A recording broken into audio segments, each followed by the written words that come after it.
Good afternoon, everyone. Good afternoon, sir. Good afternoon. Good afternoon. चलिए आज की class start करते हैं।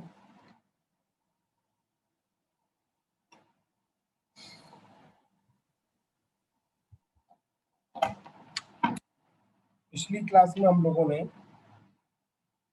न्यूटन्स लॉ पुली के केस में अप्लाई करना सीखा था और उन्हें आप आगे भी बढ़ाएंगे क्वेश्चंस को। मेरी आवाज क्लियर है सभी को? Yes, sir. Yes, sir. ठीक है, ठीक है। ओके, चलिए स्टार्ट करते हैं।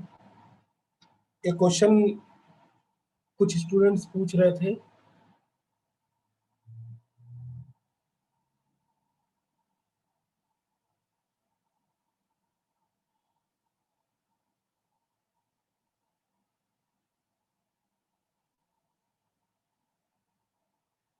ये जस्ट 2016 में आई है। एक बार एक चीज और आप लोग बता दें मुझे, क्या आपके पास यही बुकलेट है? अभी एक मिनट दिखा देता हूँ। ये अपडेटेड बुकलेट यही वाली आपके पास पहुंची है? इसके कुछ पेजेस आप क्रॉस चेक करें। ये पेज नंबर 25 पे ही आंसर की है, देखें।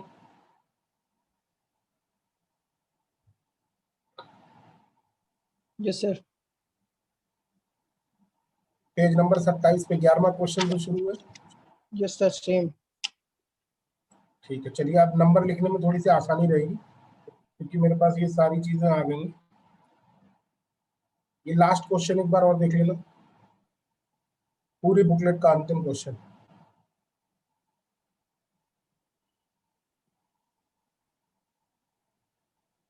सबसे लास्ट क्वेश्चन है 130 नंबर पेज पे।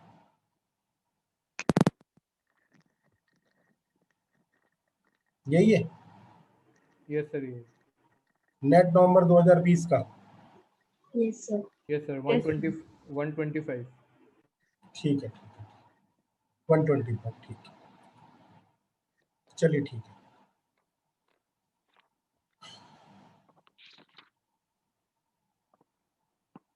तो ये प्रॉब्लम आप देख रहे हैं, ये करवा चुका हूँ इस तरीके की प्रॉब्लम, लेकिन ये प्रॉब्लम थोड़ी सी जस्ट में आई हुई तो स्टूडेंट्स घबरा रहे थे कि मिल्कन सॉइल ड्रॉप एक्सपेरिमेंट की बातें हैं, क्या होगा क्या नहीं होगा। तो इन मिल्कन सॉइल ड्रॉप एक्सपेरिमेंट, सर इसका पेज नंबर लिख दो ना ऊपर। पेज नंबर बता दो इसका। बेटा अभी आई है मेरे पास बुकलेट, तो अभी एकदम तो नहीं बता पाऊंगा,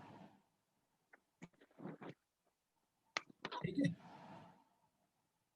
एकदम नहीं बता पाऊंगा अभी, बिल्कुल जस्ट मैंने मंगवाई है अभी क्लास शुरू होने से पहले। क्या कई बार दी थी।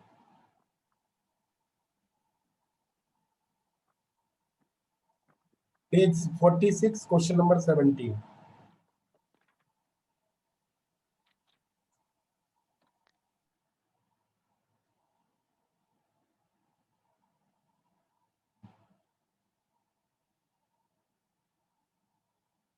ठीक है, तो इन Millikan oil drop experiment an oil drop of radius r and mass m and charge q is equal to,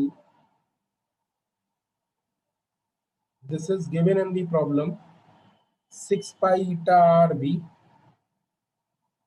1 plus b2 divided by e, is moving upward with a terminal velocity v2. Means terminal velocity is given, which is equal to v2 due to applied electric field of magnitude e, where eta is coefficient of viscosity. The acceleration due to gravity is given by, ठीक है? तो if a drop of radius r is in the balance, weight of the drop is mg towards downward direction, and there is a Stokes force, or you can say viscous force due to viscosity, which is 6 pi eta r and v. For example, if this velocity is vt or v2 terminal velocity,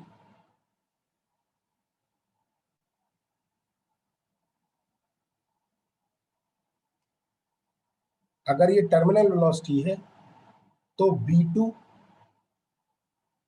6 pi eta r v2 is the viscous force or drag force, which should be equal to this mg. Then and only then it will goes up with a velocity of v2, which is terminal velocity. So at this stage, when particle is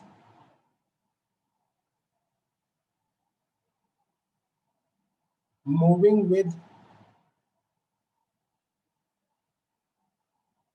terminal velocity, भालू को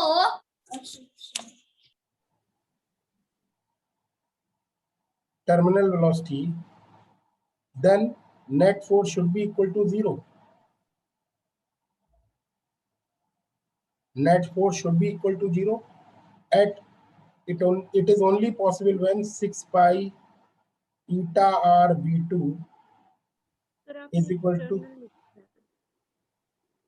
net force लिख दिए, कोई दिक्कत नहीं है। Net external force ही तो होता है। नेट शब्द ही हो गया समेशन में। सो 6 pi eta R v2 is equal to mg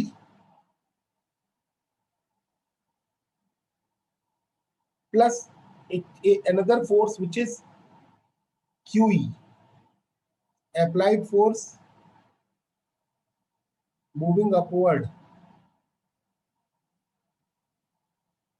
तो चार्ज पार्टिकल Q होगा, तो इस पे अपवर्ड डायरेक्शन में फील्ड की वजह से भी फोर्स होगा, वो भी होगा QE फोर्स।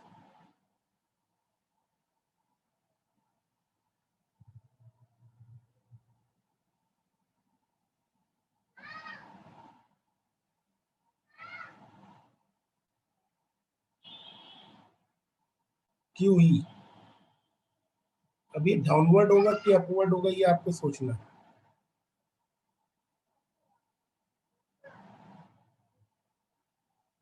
एक तो 6 पाई ईटा आर भी हो गया, एक mg हो गया।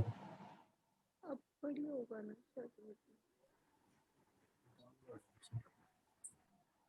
सर अपवर्ड होगा, क्वेश्चन में तो दिया है। नहीं, अपवर्ड तो वो जा रहा है, एक्चुअल में कुछ गड़बड़ हो गई है ना, मैंने कुछ चीजें गलत दिखा दी हैं। अपवर्ड जा रहा होगा तो ड्रैग फोर्स तो पीछे लग रहा होगा।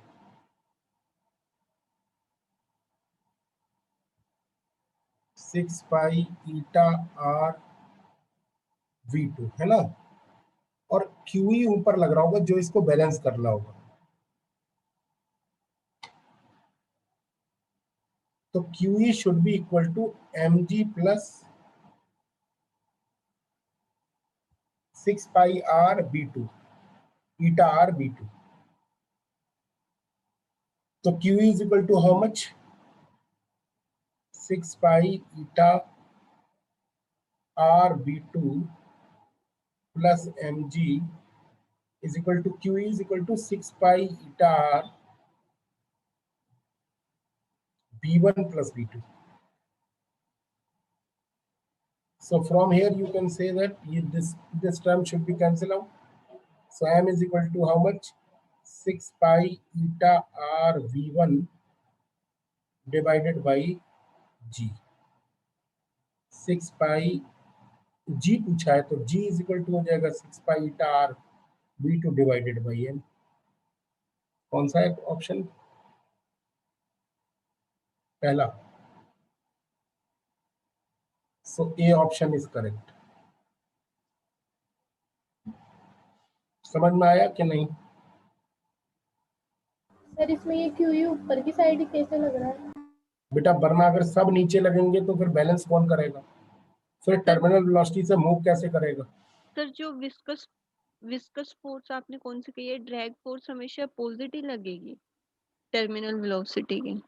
वो जिधर भी मूव करेगा उसके अपोजिट लगता है, ये तो होता ही है ड्रैग की खासियत।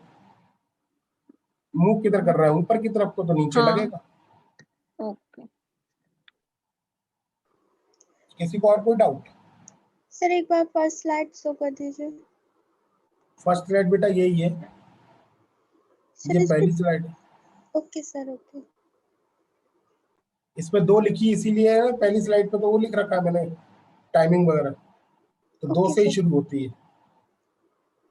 तो फिर से समझ लें, अगर कोई दिक्कत लग रही हो, क्यूई इसलिए ऊपर लगाना पड़ा, इसमें लिखा नहीं है ऐसा कहीं, क्योंकि अगर क्यूई लगना ही चाहिए ऊपर की तरफ को, तभी ये क्या होगा, टर्मिनल वेलोसिटी से चल पाए, अदरवाइज ऐसा पॉसिबल नहीं होगा, क्योंकि एमजी भी नीचे लग रहा होगा और 6 pi are eta R V2 भी नीचे ही लग रहा होगा, तो क्यू ही बैलेंस कर पाएगा एमजी को और 6 पाई ईटा आर भी। ठीक है, एक्सक्यूज मी सर। हाँ बेटा। सर हम क्यूई को नीचे और 6 पाई ईटा आर को ऊपर नहीं ले सकते? बेटा कैसे लोगे जब टर्मिनल वेलोसिटी ऊपर की तरफ को है, ये देखो ये लाइन। ओके ओके सर, समझ आ गया। सवाल में लिखा हुआ है इसलिए लगाना पड़ा, पहले मैंने भी ध्यान नहीं दिया इसीलिए मैंने ऊपर बना दिया था। Okay sir. तो जो टर्मिनल वेलोसिटी वो ऊपर की तरफ को है, तो ड्रैग फोर्स पीछे की तरफ को होगा। ठीक है, तो ऑप्शन ए करेक्ट हो जाएगा। समझ आ गया सभी को? Yes sir. चलिए नोट करना है, नोट कर लें जल्दी से, फिर मैं आगे बढ़ता हूँ। सर हो गया। ड्रैग फोर्स और टर्मिनल वेलोसिटी का अपोजिट होगा क्या हमेशा? बेटा टर्मिनल वेलोसिटी से मतलब ही नहीं है ना। जब आप चलते हो, कोई भी चीज जब चलेगी, मोशन अगर इधर होगी तो ड्रैग पीछे लगेगा, ये बात तो कंफर्म है ना। आप जब कभी भी बाइक से चलो या स्कूटी से चलते होगे, तो आपको ऐसा नहीं लगता आपकी स्कूटी को कोई रोक रहा है। जो एयर का ड्रैग है वो हमेशा पीछे ही तो लगता होगा जिधर चलाते होगे। तो drag is always opposite to the motion, that's why it is called drag. Okay,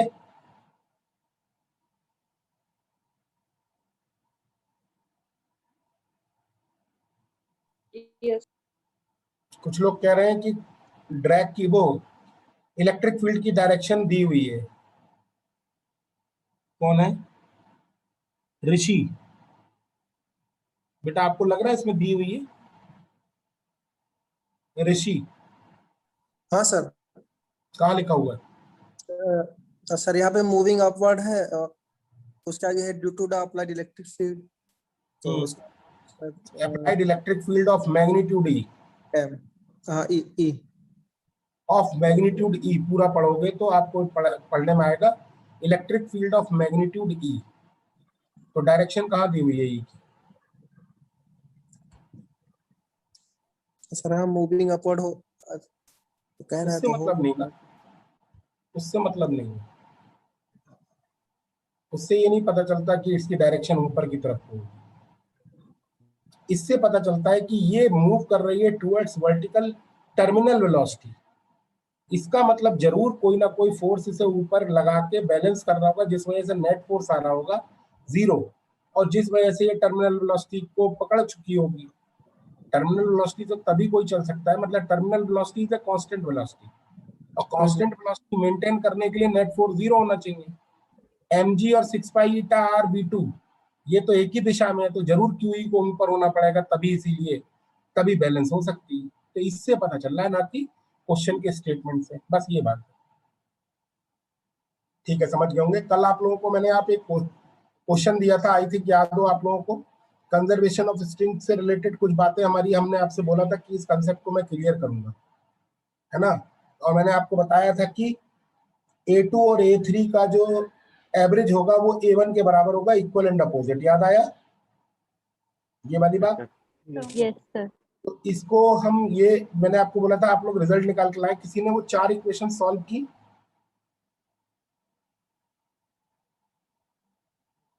अब आप लोग ढील देने लगे लग रहा है। किसी ने भी 4 इक्वेशन सॉल्व की?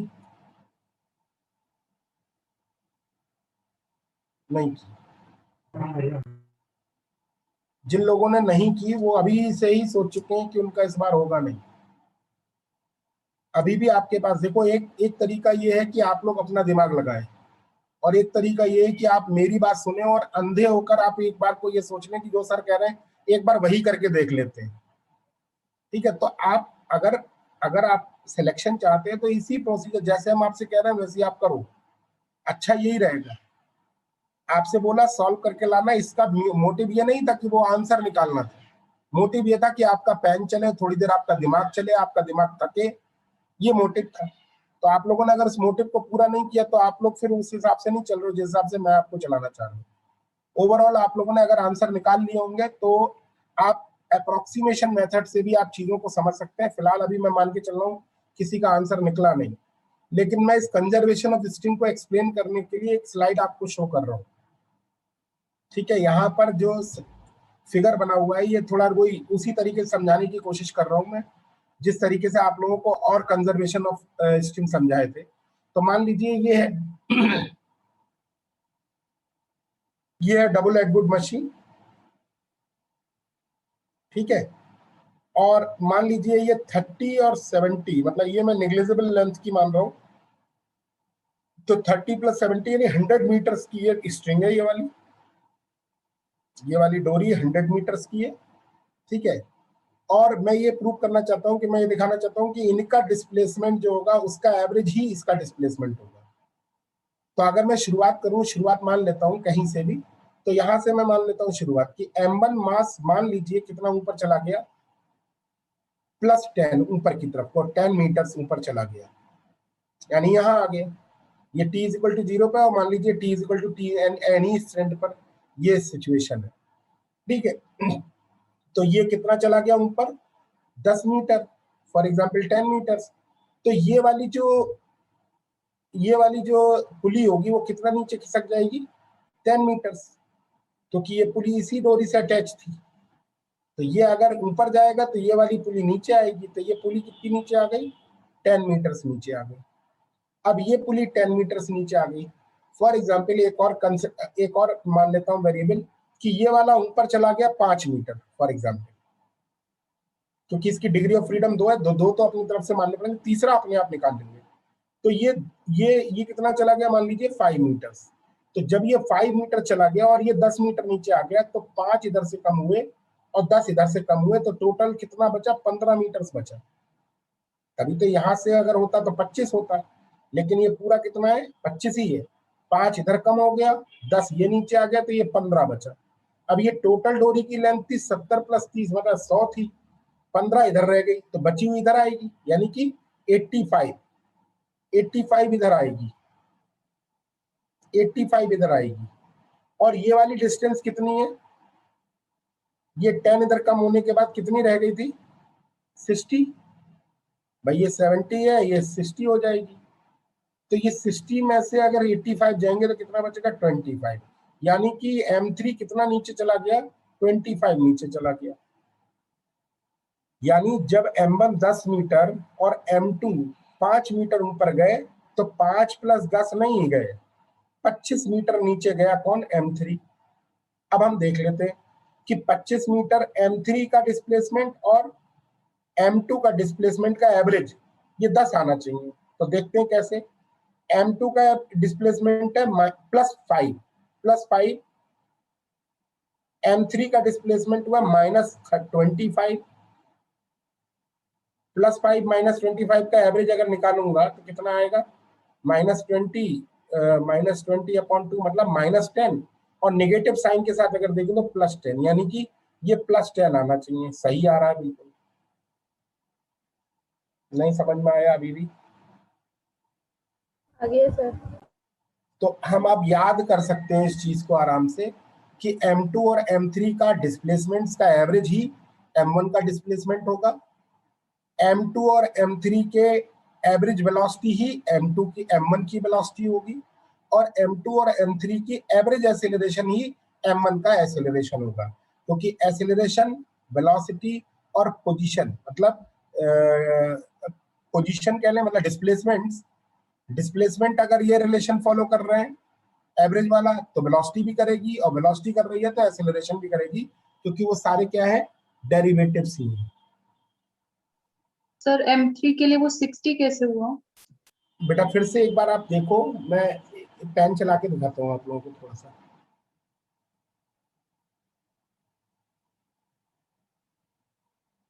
एक मिनट, ये देखो, ये वाला कितना नीचे आ गया? 10 मीटर। जितना ये ऊपर गया उतना ये 10 नीचे भी तो आएगा। और ये मान लीजिए 5 ऊपर चला गया यहां से, तो ये 5 ऊपर गया, ये 10 नीचे आया, तो बचा कितना? इस 30 में से 5 नीचे से कम हो गया, 10 ऊपर से, तो 15 ही तो बचा ये। और अगर ये 15 बचा तो ये पूरा 85 होना चाहिए, टोटल 100 है।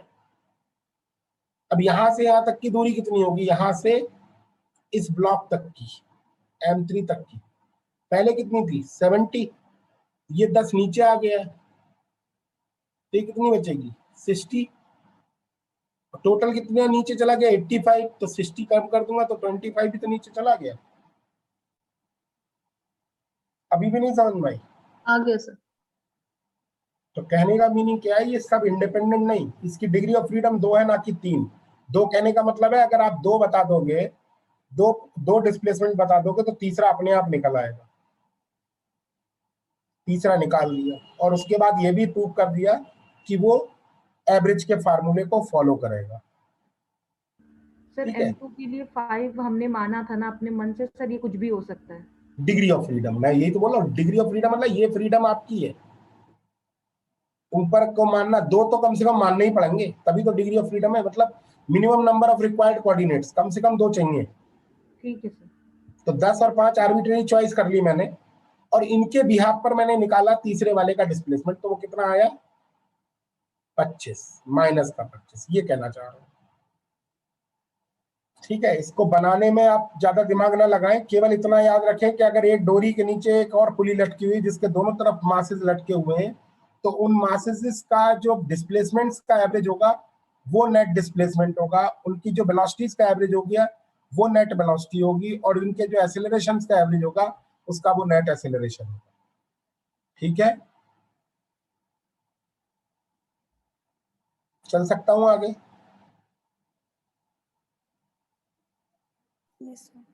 किसी को कोई और डाउट है तो पूछ ले।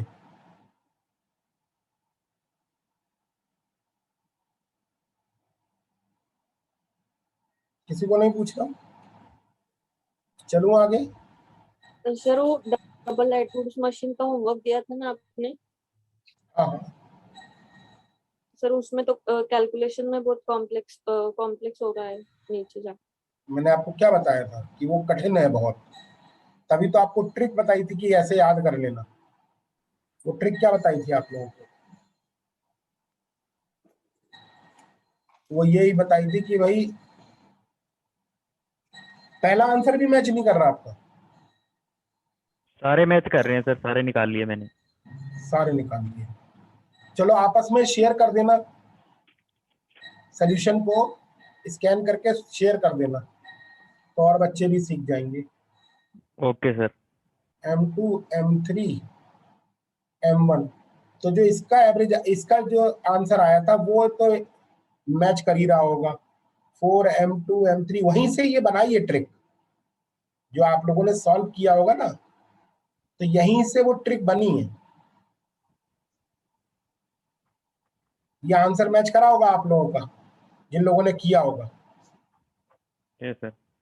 और इसी को देखकर वो ट्रिक बनाई गई है कि you can convert this double Atwood machine into one single Atwood machine.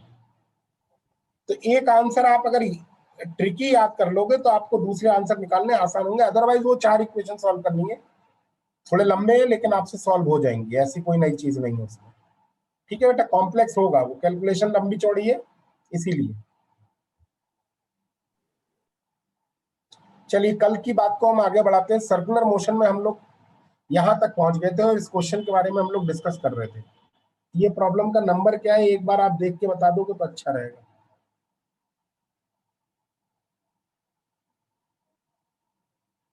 अगली बार से मैं ध्यान रखूं क्योंकि आज ही मुझे पीडीएफ मिली। चलिए आप लोग देख लेना, ये पिक्चर बना हुआ होगा। सुने, अच्छा क्वेश्चन है, बहुत अच्छा।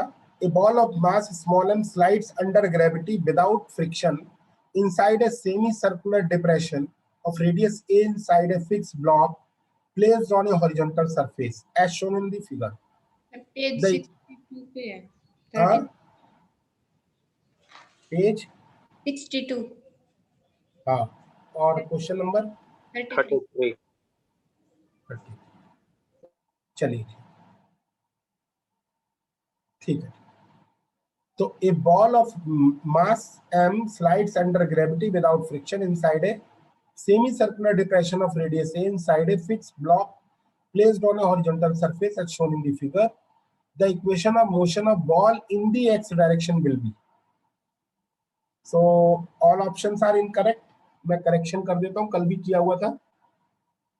3 है यहाँ पर, ठीक है, वहां पर है, देखें आप लोग, वहां करेक्ट किया हुआ है। Yes sir. चलिए ठीक है। तो ये क्वेश्चन बहुत स्पेशल क्वेश्चन है मेरे हिसाब से, बहुत ही जबरदस्त क्वेश्चन है, क्योंकि इसमें कुछ अनोखापन है, वो मैं आपको बताऊंगा। अगर आप लोग इंडिपेंडेंट सॉल्व करोगे ना, तो हो सकता है आपसे सॉल्व ना हो पहली बार में। प्रॉब्लम में ऐसी क्या खास बात है वो देखें आप पहले। एक तो सबसे पहली बात ये है कि इसमें equation of motion x axis के अलोंग पूछी गई है। तो अक्सर बच्चे क्या करते हैं, क्योंकि आप लोग क्लासिकल मैकेनिक्स पढ़ रहे हैं, तो लैग्रांजियन लिख लेते हैं, और लैग्रांजियन लिखने के बाद ये सवाल हल नहीं होगा, बहुत मुश्किल। मतलब जितना टिपिकल आपने कल डबल एटवुड मशीन में टाइम लगाया, उससे भी ज्यादा टाइम लग जाएगा आपको इस प्रॉब्लम को सॉल्व करने में बाय लैग्रांजियन मेथड, ठीक है। तो इक्वेशन ऑफ मोशन हमें एक्स एक्सिस के अलोंग करनी, तो इसे न्यूटोनियन से करेंगे तो ज्यादा बेहतर रहेगा, जल्दी हो जाएगा अपेक्षाकृत। और जल्दी भी क्या होगा, फिर भी दिमाग तो लगाना ही पड़ेगा। तो हो क्या रहा है इसमें कि एक बॉल को ग्रेविटी के अंतर्गत एक सेमी सर्कुलर डिप्रेशन में ऑसिलेट करने के लिए छोड़ दिया गया है। तो बॉल कुछ इस तरीके से भाग रही है,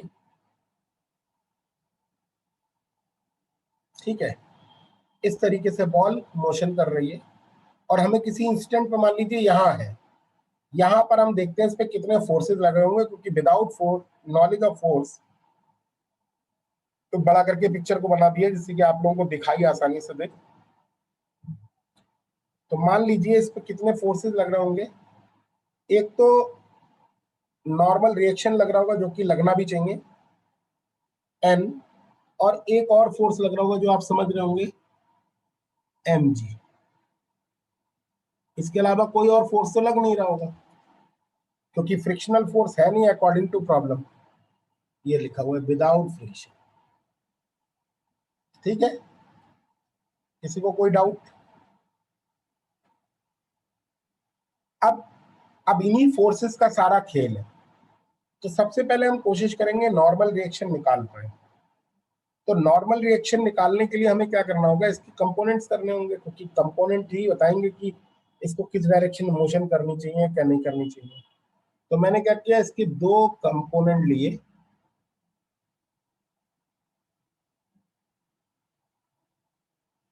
mg के अगर कंपोनेंट लूं, एक तो इस डायरेक्शन में और एक इस डायरेक्शन में,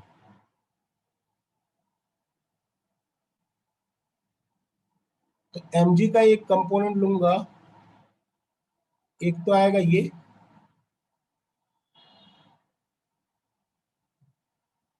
और एक आएगा ये। अब रही बात एंगल मानने की, तो एंगल मान लीजिए ये थीटा है। अगर ये थीटा है तो ये भी थीटा होगा, और ये थीटा होगा, तो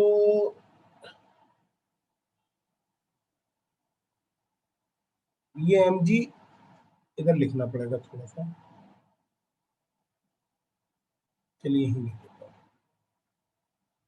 mg cos थीटा, और ये वाला कंपोनेंट आएगा mg sin थीटा, सही है। अब यानी कि n और mg cos थीटा मिलके इसको सेंट्रीपिटल फोर्स दे रहे होंगे, क्योंकि without centripetal force this motion can't occur. इस मोशन के लिए सेंट्रीपिटल फोर्स की जरूरत पड़ी होगी। तो n के लिए पहले देखते हैं, फॉर n, तो n minus mg cos theta, n minus mg cos theta, it should be equal to mb square upon r. Just a minute.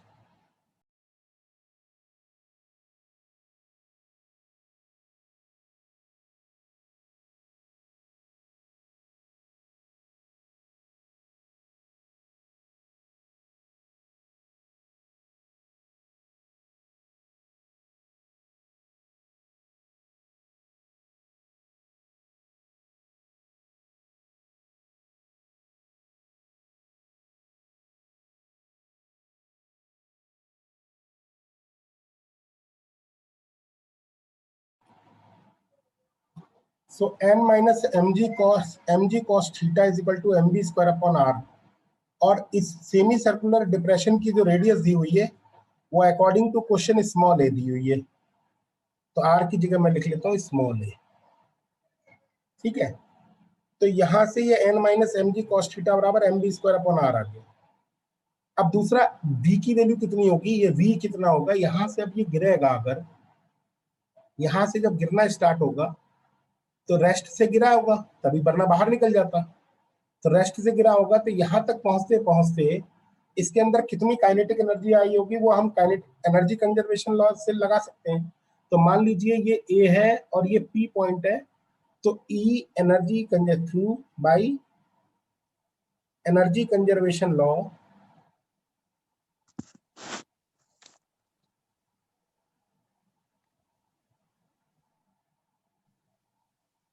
Energy at A is equal to energy at P.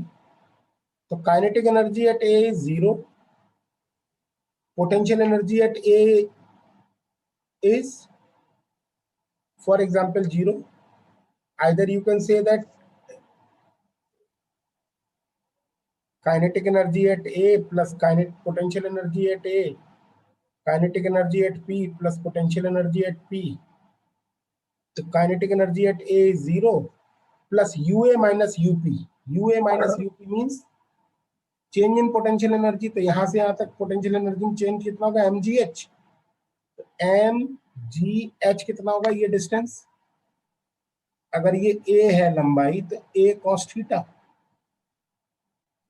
mg a cos theta is equal to kinetic energy at p is half mv square. So v mm cancel, v square is equal to आ गया g a cos theta, और यहां अगर लगाऊंगा तो आएगा n minus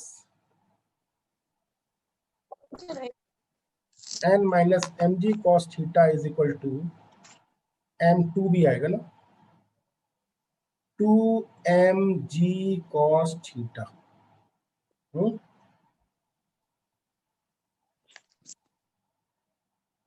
2mg cos theta, a upon a होगा वो cancel हो जाएगा, सो यहां से n निकल के आएगा कितना, 3mg cos थीटा। अब हमें n पता चल गया, अब हमारे पास सारे फोर्सेस का ज्ञान है, n भी पता है हमें, mg भी पता है। अब हमसे पूछा जा रहा है कि अलोंग x एक्सिस कितना होगा नेट फोर्स, तो ये नोट कर ले, मैं आगे बढ़ूंगा। सर यूपी पे हम सर पी पॉइंट पे पोटेंशियल एनर्जी 0 कर देंगे सर, कुछ भी नहीं रहेगी। बेटा एक तरीका ये है, मैं बार बार ये चीज बोलना नहीं चाह रहा था, आप या तो पोटेंशियल एनर्जी को कहीं भी आर्बिट्रेरी 0 मान सकते हो, यहाँ 0 मान लो पोटेंशियल एनर्जी इस पॉइंट पर, ओके सर, और दूसरे पॉइंट पे इसके रिस्पेक्ट में निकाल लो, क्योंकि पोटेंशियल एनर्जी रिलेटिव होती है, पोटेंशियल एनर्जी इंपॉर्टेंट नहीं होती, हमेशा change in potential energy important होती है। Okay sir. जैसे इंटरनल एनर्जी किसी सिस्टम की आपको पूछी जाए तो आप नहीं बता पाओगे, जैसे आप एंट्रोपी किसी की सिस्टम की पूछोगे तो नहीं बता पाओगे, जैसे आप पोटेंशियल एनर्जी किसी सिस्टम की पूछोगे तो नहीं बता पाओगे, चेंज इन पोटेंशियल एनर्जी बता पाओगे, चेंज इन एंट्रोपी बता पाओगे, चेंज इन मतलब चेंज बता पाओगे, है ना। Yes sir. ठीक है बेटा, क्लियर हुआ। तो पोटेंशियल एनर्जी इंपॉर्टेंट नहीं होती। जब आपसे बोला जाता है ना घर में 220 वोल्ट आ रहे हैं, जी 220 वोल्ट आते हैं लगभग बिजली, तो वो क्या आता है, वो पोटेंशियल नहीं आता है, वो पोटेंशियल डिफरेंस होता है with respect to neutral. Okay sir. होता है ना, न्यूट्रल फेज आते हैं घर में, तो किसी फेज की पोटेंशियल नहीं होता है, वो न्यूट्रल के रिस्पेक्ट में फेज का पोटेंशियल होता है। ठीक है, अब हमारे पास n पता चल गया, तो अब ड्रॉ कर लेता हूं मैं, n पता चल गया कितना,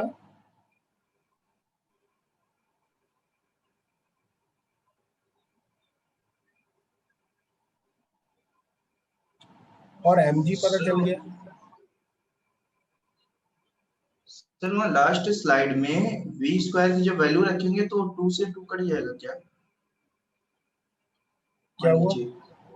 ये हाफ ये v स्क्वायर है, तो यहाँ तो 2 से हाँ। 2 कटेगा, यहाँ से आप बताओ कटेगा नहीं कटेगा? सही है सर। अच्छा हाँ, अब n आपको पता है, mg पता है आपको, x एक्सिस के अलोंग फोर्स पूछा गया है, तो आपने क्या किया, इसको x एक्सिस मान रखा है ना, लिखा हुआ भी है, और ये z एक्सिस है, तो x एक्सिस के अलोंग फोर्स कितना होगा भाई? mg का कंपोनेंट x एक्सिस के अलोंग कुछ होगा? mg जो कुछ है वो z डायरेक्शन में है, तो mg का कंपोनेंट x एक्सिस के अलोंग 0, तो केवल ये वाला एंगल हमने थीटा मान रखा है, तो n का एक कंपोनेंट केवल आएगा जो कि x एक्सिस के अलोंग होगा, वो कितना होगा? n cos थीटा तो होगा वर्टिकल डायरेक्शन में, और n sin थीटा होगा इस डायरेक्शन में, मतलब net force along x axis is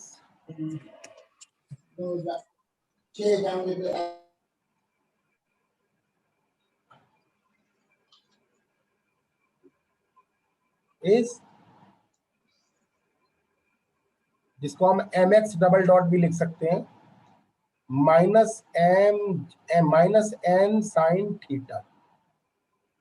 सही लिखा है मैंने? माइनस साइन बता रहा, माइनस एक्स एक्सिस के अलोंग है, n की वैल्यू डाल दें अगर, तो पीछे से अभी मैंने लिखी थी -3mg sine theta cos theta sine theta, mm cancel, तो x double dot plus 3g sine theta और कॉस थीटा की वैल्यू अगर देखें तो कितनी होंगी, इस ट्रायंगल में देख लें भाई, ये ट्रायंगल बना ले रहा हूं मैं यहाँ पे, ये एंगल थीटा है ना, ये ए है, ये ए है, तो साइन थीटा, ये एक्स और वाई, ये एक्स और जेड मान लेता हूं, तो sine theta is equal to कितना होगा? एक्स अपॉन ए, और cos theta is equal to Z upon A is equal to 0, और सेमी सर्कुलर डिप्रेशन है, तो इसका एक बात ये पक्की है, x square plus Z square बराबर ए स्क्वायर होगा, x square plus Z square बराबर ए स्क्वायर, तो जेड बराबर हम लगाए तो कितना आएगा?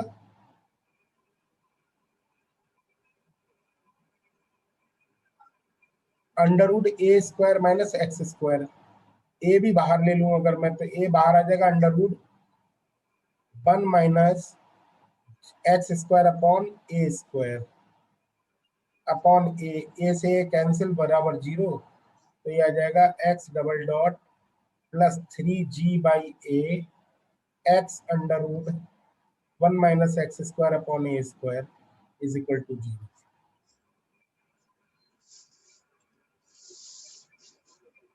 देख लें एक बार, किसी को कोई डाउट हो? नेगेटिव साइन नहीं समझ में आया? ये पॉजिटिव एक्स डायरेक्शन है, फोर्स किधर लग रहा है? अपोजिट डायरेक्शन में, तो n साइन थीटा नेगेटिव आ गया।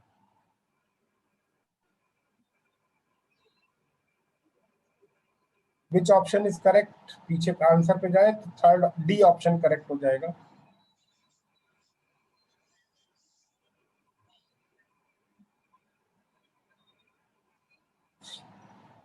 Option D is correct.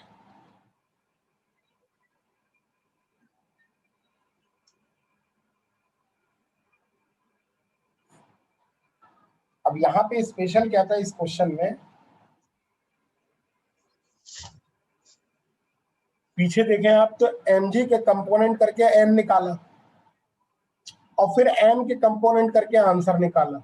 ये स्पेशलिटी है जो बहुत जल्दी ट्रिक नहीं करेगी। ये एक अच्छा है इस क्वेश्चन में। क्या क्लियर हुआ? किसी को कोई क्रॉस क्वेश्चन हो वो भी पूछ सकता है।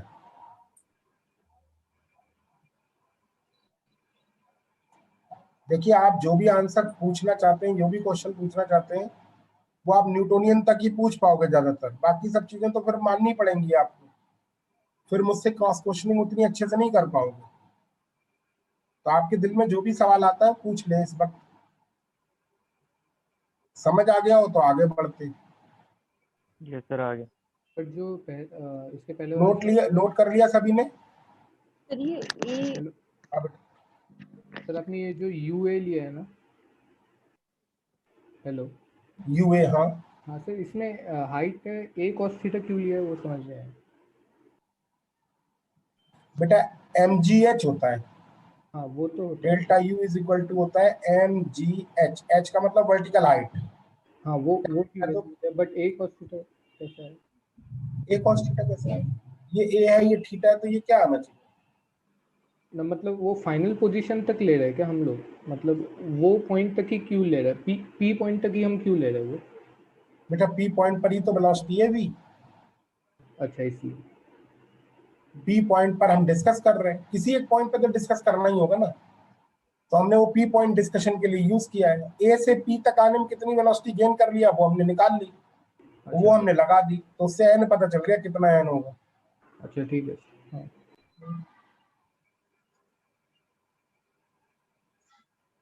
चले भाई,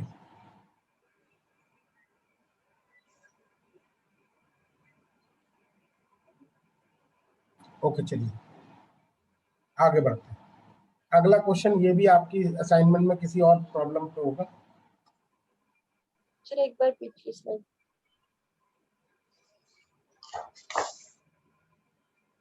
कुछ पूछना है?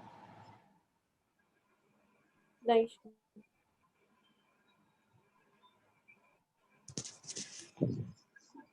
Page number 2 question number 14।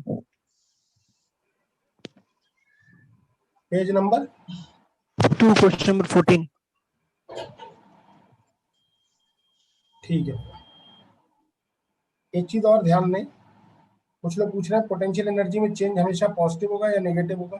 तो इट डिपेंड्स कि आप कहाँ पर रेफरेंस ले रहे हैं। अगर आपने रेफरेंस पॉइंट यहाँ ले लिया है, पोटेंशियल एनर्जी का जीरो लेवल यहाँ ले लिया है, तो ऊपर वाले सारे पॉजिटिव होंगे और नीचे वाले सारे नेगेटिव होंगे। पोटेंशियल एनर्जी में चेंज अगर नेगेटिव है, इसका मतलब पोटेंशियल एनर्जी घट रही है, और अगर पोटेंशियल एनर्जी का चेंज पॉजिटिव है तो इसका मतलब पोटेंशियल एनर्जी बढ़ रही है। चलिए, a particle slides on the inside surface of a frictionless cone. The cone is fixed with its tip on the ground and its axis vertical. Axis इसकी vertical है, as shown in the figure on the right, जो भी right है bottom में बनी हुई है।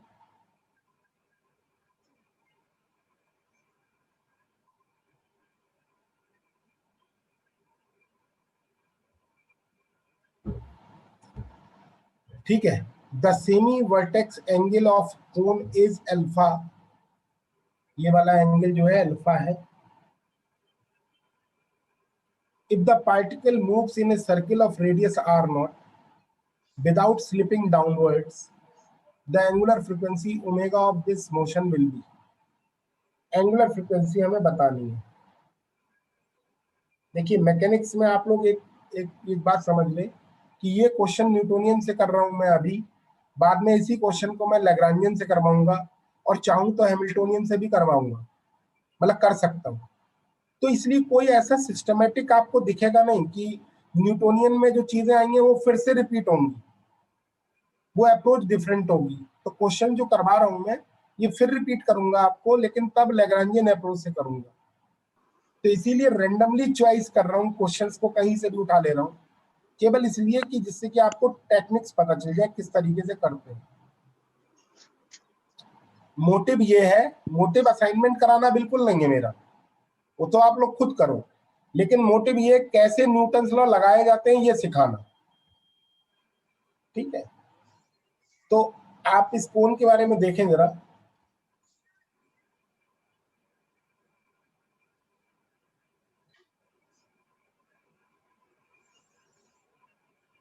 ये कोन है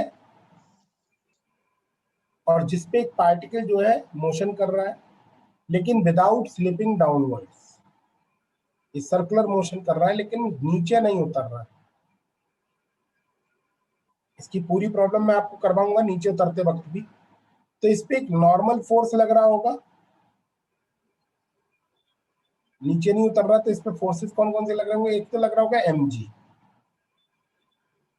लेकिन mg इसको नहीं गिरा पा रहा है, नीचे नहीं ला पा रहा है, उसकी वजह होगी जरूर कोई ना कोई इसे फोर्स को बैलेंस कर रहा होगा। और एक फोर्स लग रहा होगा normal reaction which is perpendicular to the plane of this cone, cone की प्लेन के परपेंडिकुलर n लग रहा होगा। ठीक है, अब रोल इन्हीं दो फोर्स का है, बाकी कोई और तीसरा फोर्स तो है नहीं, तो इस n के कंपोनेंट करता हूं मैं। तो n के अगर मैं कंपोनेंट करूंगा तो n का एक कंपोनेंट ये आएगा,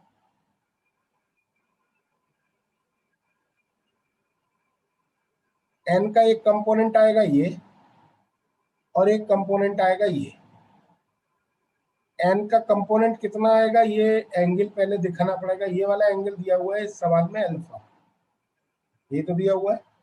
और अगर ये अल्फा है तो ये वाला 90 माइनस अल्फा होगा, और ये वाला अल्फा होगा, क्योंकि पूरा 90 है तो ये अल्फा होगा। जरा देख ले, ये अल्फा ही होगा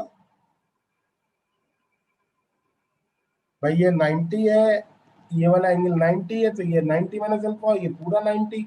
सर तो ये mg, सर mg के अपोजिट ही लगेगा ना n, तो सीधा उसको n नहीं, n का कंपोनेंट, n क्यों n ही लगता है सर इस?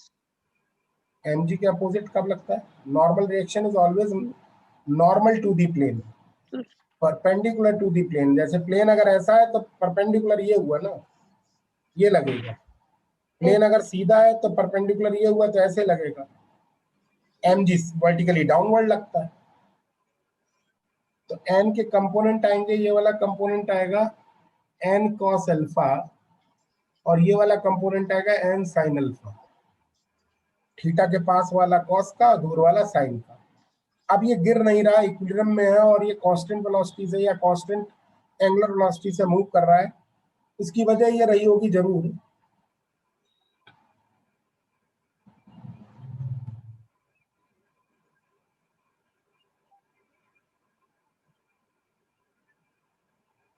जरूर n sin थीटा और sin alpha it should be equal to mg, इसीलिए ये वर्टिकल डायरेक्शन में नहीं जा पा रहा होगा। और n cos थीटा ये alpha, it will give the mv square upon our centripetal force, and the radius of this path is r0 is given in the question, so it is r0, तो ये mg r0 mv square upon r।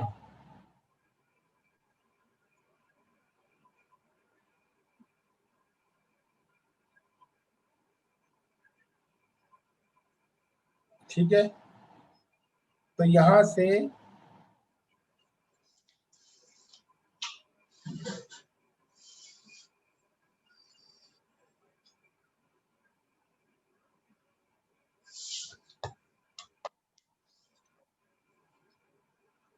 tan alpha is equal to आ जाएगा। हमें निकालना क्या है? Angular frequency निकालनी है ना, तो इसका फार्मूला थोड़ा बदल देते हैं। अगर आप लोगों को याद हो तो इसका एक और फार्मूला भी होता है in terms of angular velocity. क्या होता है? v बराबर m r0 omega square. mr0 omega square, ये वाला लगा दो, दोनों को डिवाइड कर दो, तो tan alpha is equal to, ये इक्वेशन 1 मान लो, ये इक्वेशन 2 मान लो, इक्वेशन 1 डिवाइडेड बाय इक्वेशन 2, तो आपको मिलेगा क्या? tan alpha is equal to mg by mr0 omega square. So यहाँ से ओमेगा इज इक्वल टू आ जाएगा under root g upon r0 tan alpha, और जैसा भी आपका आंसर मांग रहा होगा। तो क्या आ रहा है आंसर? यही आ रहा है, डी ऑप्शन है। तो ऑप्शन डी करेक्ट हो जाएगा।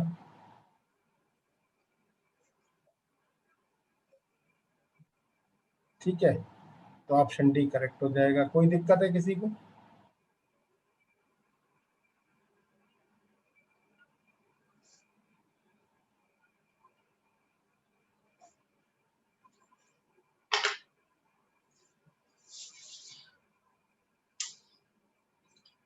चलिए आगे बढ़ते हैं। स्लाइड 10 शो कर दीजिए। स्लाइड 10। 10 बेटा क्वेश्चन लिखा हुआ है। हो गया। सेकंड क्वेश्चन एक बार फिर से इक्वेशन दोबारा देख लो कि जो n sin थीटा है वो इसको सेंट्रीपिटल फोर्स देने में खर्च हो जा रहा होगा, सॉरी n cos थीटा। तो n cos थीटा इसको सेंट्रीपिटल फोर्स देने में खर्च हो जा रहा है, और n sin अल्फा जो है वो इसको mg को बैलेंस करने में खर्च हो जा रहा है। इसीलिए पार्टिकल क्या है, घूम रहा है, सर्कुलर मोशन परफॉर्म कर रहा है। अगर ऐसा नहीं कर पाएगा तो ये नीचे आने लगेगा, अगर ज्यादा करने लगे तो ऊपर जाने लगेगा। ऐसा भी सवाल करवाऊंगा मैं आप लोगों को जब लैग्रांजियन फॉर्मुलेशन करवाऊंगा, तब ये पूरी डिटेल में प्रॉब्लम सॉल्व करेंगे विद स्मॉल ऑसिलेशन ऑल्सो। समझ में आ गई बात यहां तक? चलिए अगला क्वेश्चन, ये भी आप लोग देखेंगे, आपके असाइनमेंट में होगा। ए थिन सर्कुलर रिंग, ये वाला ये भी प्रॉब्लम मैं आप लोगों को डिटेल में करवाऊंगा, लेकिन यहाँ पर हम छोटी प्रॉब्लम में इसको पूरी प्रॉब्लम, कंप्लीट प्रॉब्लम, यही सिस्टम होगा, लैग्रांजियन फॉर्मुलेशन से भी करवाएंगे। A thin circular ring rotates about it's vertical diameter with constant angular velocity omega. A bead embedded in the ring remains at rest with respect to the ring in the position as shown in the figure. Value of theta must be, किस theta पर ये बीड इसमें fix theta पर हो जाएगी। मतलब this bead is rotating, this ring is rotating about vertical axis, ठीक है।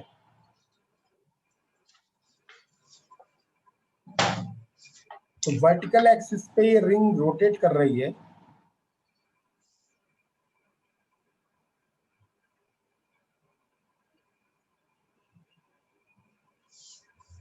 तो बीड जब ये रोटेट कर रही होगी तो इस पर कितने फोर्स काम कर रहे होंगे, फिर वैसे ही कर सकते हैं। नीचे mg और ये लग रहा होगा क्या, n या t, या n कह लेता हूं, नॉर्मल रिएक्शन, ठीक है। तो इसमें दो तरीके की मोशन हो सकती थी, एक तो along the ring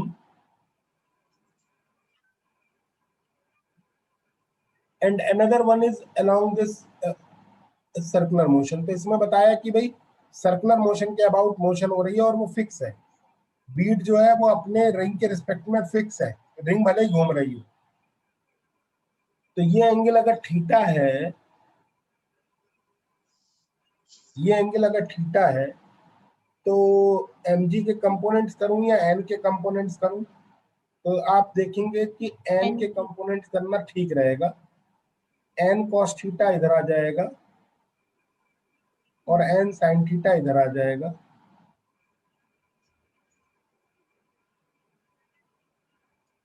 अब फिर हम कह सकते हैं क्या, n sin थीटा जरूर प्रोवाइड करा रहा होगा इसको सेंट्रीपिटल फोर्स प्रोवाइड करा रहा होगा, और वो कितना होगा, mr omega square, where R radius of this circular ring, no this path, और रिंग की रेडियस तो अकॉर्डिंग टू क्वेश्चन कितनी है, कैपिटल आर है, रिंग की रेडियस कैपिटल आर है। चलिए जरूरत पड़ेगी तो, और n cos थीटा इसको mg को बैलेंस करेगा। तो ये इक्वेशन नंबर 1, ये equation number 2, again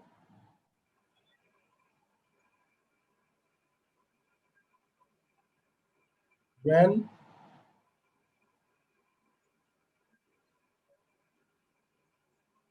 bead is at rest with respect to ring। तो इक्वेशन 1 को डिवाइड कर दें इक्वेशन 2 से, तो आ जाएगा tan theta is equal to r omega square upon g, यहाँ पे sine theta upon cos theta ही लिख लें, वो कट भी जाएगा। और आर की वैल्यू अगर आप देखें तो स्मॉल आर कितना होगा, कैपिटल आर कॉस थीटा नहीं साइन थीटा के बराबर into omega square upon G. तो यहाँ से साइन थीटा कैंसिल हो जाएगा। ओमेगा इज इक्वल टू आ जाएगा cos inverse, omega is equal to आ जाएगा under root theta is equal to आ जाएगा cos inverse G by R square omega, R omega square. ठीक है, ऑप्शन सी सही हो जाएगा। मैं एक चीज समझ नहीं आ रही। हाँ बेटा पूछो। सर इसमें स्मॉल आर की value capital R sine theta कैसे आ गई? स्मॉल आर क्या चीज है? स्मॉल आर रेडियस है किसकी, जो बीट हॉरिजॉन्टल मोशन कर रही है उसकी। सर जस्ट स्क्रीन डिस्प्ले नहीं हो रही। अभी होगी बेटा।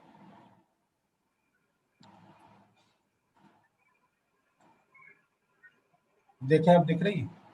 Yes sir. हाँ बताओ। सर कैपिटल आर तो हमें गिवन है सर, लेकिन स्मॉल आर क्या चीज है? स्मॉल आर किसका होगा? बेटा स्मॉल आर ये जो हॉरिजॉन्टल रेडियस है, ये रेडियस है ये वाली।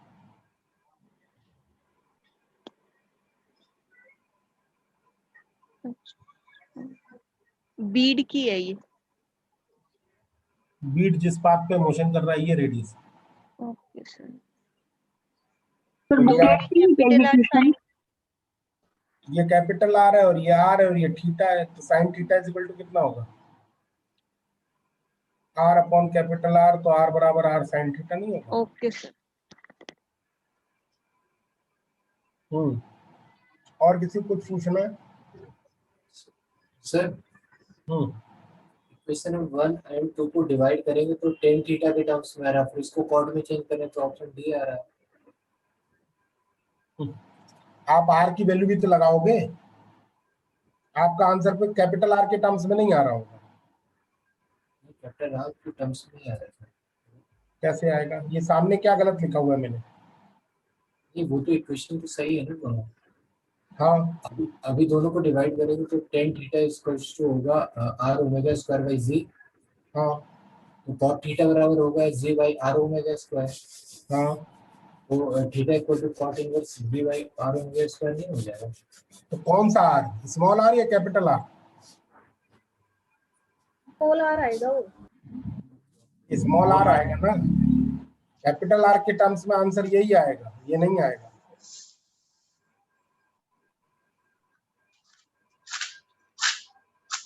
नहीं समझे? नहीं समझे?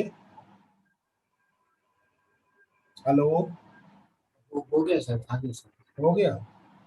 अच्छा अगर आप इसको, ये मैं सोचा आप लोग कुछ और पूछना चाह रहे हो, एक काम ये कर सकते हो, अगर आप मुझसे ये पूछो कि बीड रेस्ट में, ये रेस्ट तो दिख नहीं रहा, मेथड 2 देखो। अगर आप बीड को रेस्ट में दिखाओ, आप यहाँ खड़े हो जाओ, अब आपके लिए क्या होगा, ये रिंग तो रुक गई, ये रिंग रुक गई, बीड भी क्या हो जाएगी, रेस्ट में, है ना? ये रेस्ट में तो हो जाएगी। ये नॉन इनर्शियल फ्रेम में बता रहा हूँ करने का तरीका।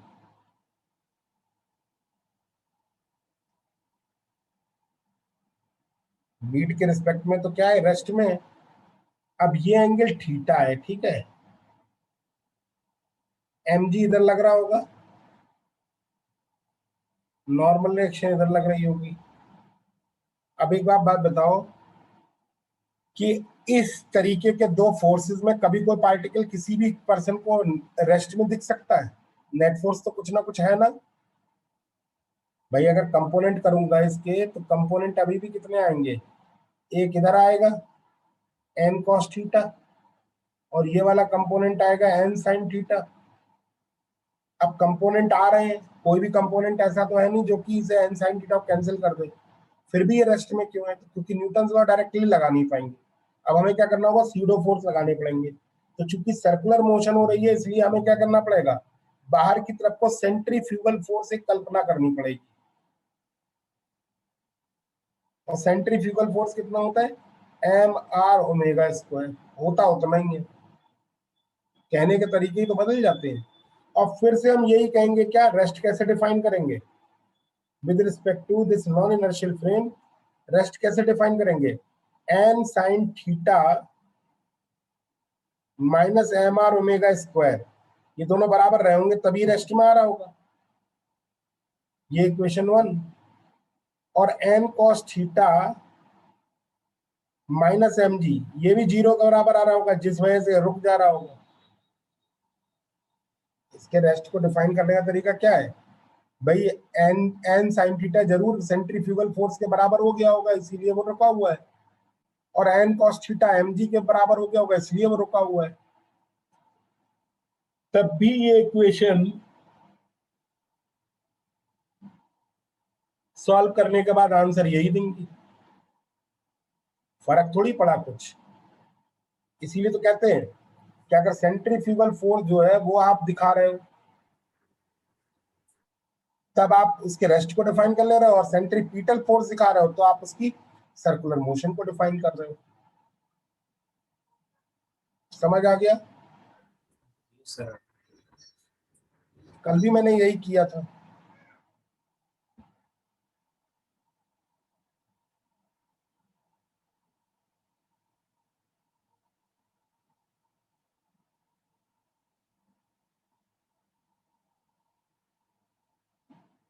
अच्छा, कुछ लोग बीड नहीं समझ पा रहे, बीड किसे बोलते हैं? बीड मीन्स एक तरीके का मोती होता है।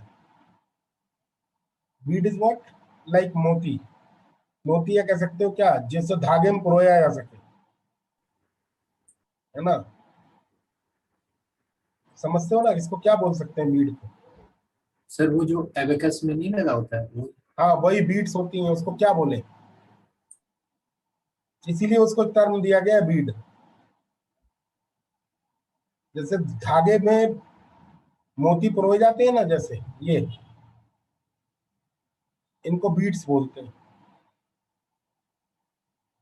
तो कंफ्यूज मत हो, इसके पाथ को बीड नहीं बोलते, इस पार्टिकल को, ऐसे पार्टिकल को हम लोग बीड बोलते हैं। सर मन का बोलते हैं, मन का। मन का जो भी है, मतलब मोती पिरोने वाले जो होते हैं वो ऐसे फ्लावर्स को भी डाला जाता है उनमें।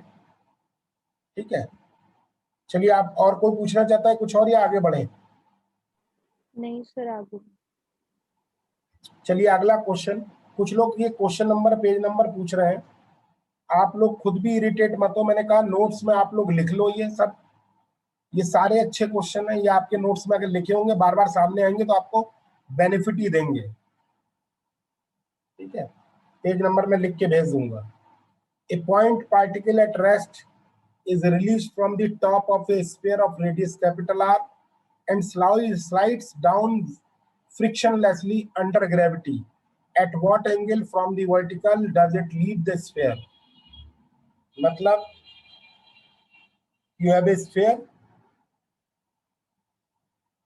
and a particle is on the top of this sphere. Okay? और ये क्या हुआ, जब आप इसको हल्का सा रिलीज किया तो ये क्या हुआ, धीरे धीरे खिसकने लगा स्फीयर के ऊपर,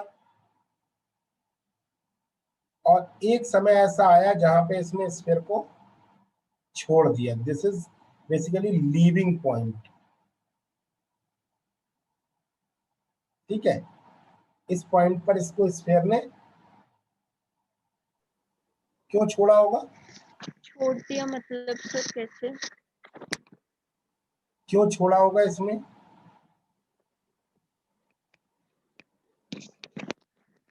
क्योंकि जैसे जैसे ये नीचे आएगा नॉर्मल रिएक्शन कम होने लगेगी, और नॉर्मल मतलब इसका दबाव कम होने लगेगा, और एक पॉइंट ऐसा आएगा जब नॉर्मल रिएक्शन बिल्कुल जीरो हो जाएगी।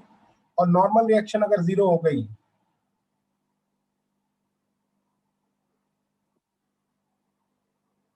अगर नॉर्मल रिएक्शन जीरो हो गई तो इसको सेंट्रीपिटल फोर्स मिलना बंद हो जाएगा, और सेंट्रीपिटल फोर्स मिलना बंद हो गया तो ये सीधे निकल जाएगा, स्फीयर के ऊपर नहीं रहेगा। इसके बियॉन्ड, लीविंग पॉइंट के बियॉन्ड, ये कौन सी प्रॉब्लम हो जाएगी? Projectile motion. जितनी भी स्पीड से पकड़ गया होगा उसके बाद आगे जब भागेगा वो अंडर ग्रेविटी भागेगा, जैसे पत्थर भागता है प्रोजेक्टाइल मोशन में। और इस लीविंग पॉइंट से पहले, just before this leaving point, problem is circular motion. तो सर्कुलर मोशन और प्रोजेक्टाइल मोशन का कॉम्बिनेशन है ये प्रॉब्लम। ये कोई साधारण सवाल नहीं है, हालांकि इसका आंसर मुझे अभी भी याद है, आप लोगों को भी याद होगा, cos इनवर्स 2/3 आता है, बहुत लोगों को ये रटा हुआ होगा। ये एक साधारण प्रॉब्लम इसलिए नहीं है क्योंकि ये एक लीविंग पॉइंट से पहले कुछ और है और लीविंग पॉइंट के बाद में कुछ और है। ऐसी प्रॉब्लम्स जो अपना नेचर बदल देती हैं, ऐसी प्रॉब्लम्स जो अपना मेन चीज, जो मेन प्रॉब्लम थी वो प्रॉब्लम ही बदल गई। मतलब इंटायर सिस्टम का बिहेवियर बदल गया, पूरे सिस्टम का बिहेवियर बदल गया एक पर्टिकुलर लीविंग पॉइंट से एक पर्टिकुलर पॉइंट के बियॉन्ड। तो ऐसी प्रॉब्लम्स को हम लोग बोलते हैं नॉन होलोनोमिक प्रॉब्लम्स। हालांकि ये बात मैं आपको डिस्कस करूंगा जब कोर क्लासिकल मैकेनिक्स पढ़ाऊंगा, लेकिन ये साधारण सवाल नहीं है। अगर आप इसको वैसे समझे तो ये नॉन होलोनोमिक प्रॉब्लम है, क्योंकि इसका एक पर्टिकुलर प्रूफ हो ही नहीं सकता, क्योंकि ये प्रॉब्लम क्या है, ये दो प्रॉब्लम का कॉम्बिनेशन है। तो लेकिन अच्छी बात ये है कि हमसे केवल ये पूछा गया है कि किस पॉइंट पर इसको लीव कर देगा, क्योंकि उसके बाद क्या हुआ डजंट मैटर। जस्ट हमें ये पता लगाना है कि भाई जब तक सर्कुलर मोशन करी तो वो किस एंगल तक सर्कुलर मोशन इसने की। मान लीजिए फॉर एग्जांपल इसने सर्कुलर मोशन इस एंगल तक करी, इसका नाम दे रहा हूं थीटा। और चूंकि ये तो इनिशियल और फाइनल पॉइंट्स हैं, हम इसके बीच का कोई एक पॉइंट मान के चलते हैं, क्योंकि हमें तो कैलकुलेशन करनी है। तो ये मैंने रेड कलर का कोई इनके बीच का कोई आर्बिट्रेरी पॉइंट चूज किया है, और इस पर पार्टिकल की पोजीशन और ये सब देखूंगा मैं। मान लीजिए इस पर जो रिएक्शन लग रही है,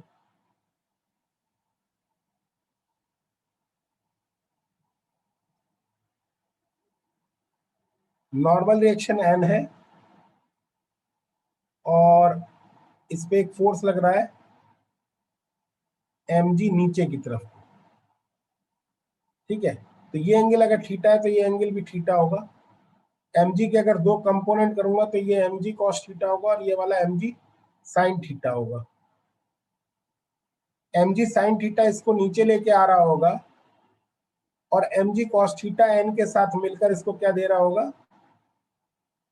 सेंट्रीपिटल फोर्स। तो कितना सेंट्रीपिटल फोर्स इसे मिल रहा होगा? mg cos theta minus n, इतना सेंट्रीपिटल फोर्स इसको मिल रहा होगा, क्योंकि सेंटर की तरफ को जो नेट फोर्स होगा वो mg cos theta minus n होगा। सही बोल रहा हूं नहीं? और ये किसके बराबर होगा? mv स्क्वायर अपॉन r के बराबर। ठीक है,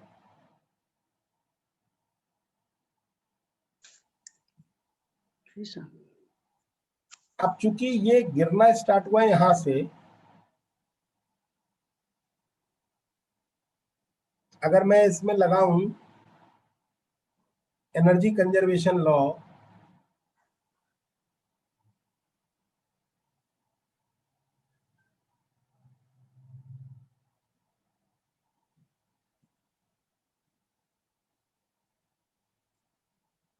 change in kinetic energy is equal to change in potential energy लगा दे रहा हूं। बात एक ही है, काइनेटिक एनर्जी में कितना बदलाव हुआ? रेस्ट से गिरी, इस पॉइंट तक कितनी वेलोसिटी प्राप्त कर ली?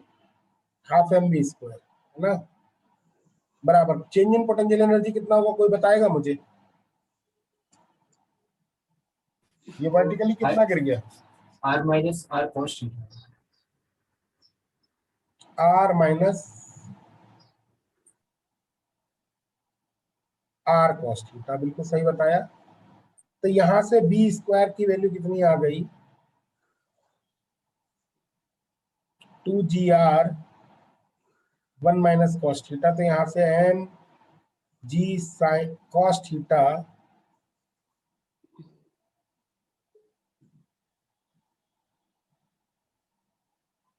mg minus n equal to कितना आ जाएगा? 2g 1 minus cos theta. तो यहाँ से n is equal to how much?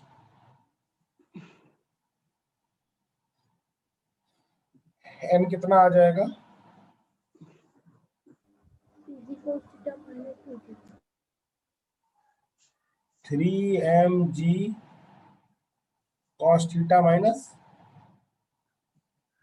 2mg। नहीं, mm तो उड़ ही गया था ना।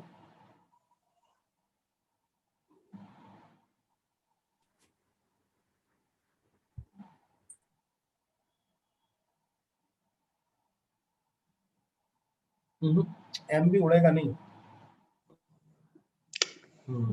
जी यार अब क्या आएगा? mg 3 cos theta minus 2, Sir. यही तो आएगा, है Yes, ना? sir. या इसे ऐसे लिख लें 3mg cos थीटा माइनस 2/3।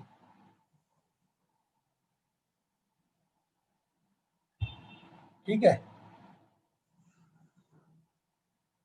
अरे सही लिखा हुआ है। Yes sir. तो आप मुझे बता सकते हैं कि ये कितने एंगल पर नॉर्मल रिएक्शन खत्म हो जाएगी? लीविंग पॉइंट कहां पर होगा? सर n0 कर देंगे तो अच्छा, कोई मुझे कैलकुलेटर से cos इनवर्स 2/3 की वैल्यू निकाल सकता है? cos इनवर्स 2/3 अगर मोबाइल हो किसी के पास तो। चलो मैं खुद भी निकालता हूँ।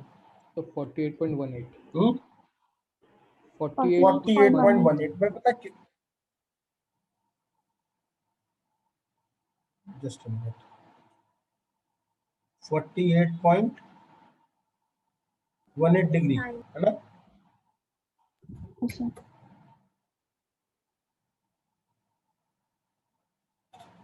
189।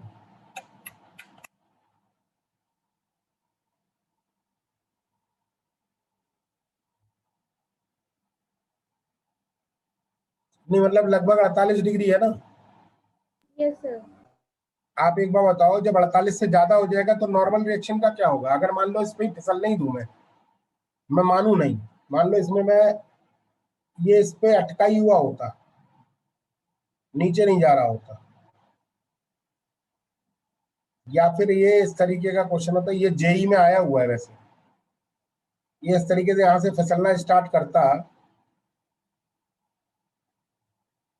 तो एक 48 डिग्री भी एंगल आता, उसके नीचे भी अगर इसको जाना होता तो नॉर्मल रिएक्शन अपनी अपोजिट नहीं कर लेता अपना behaviour?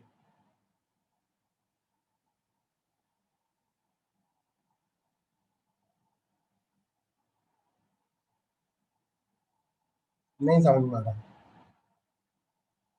Yes sir. Yes sir sir. आ गया।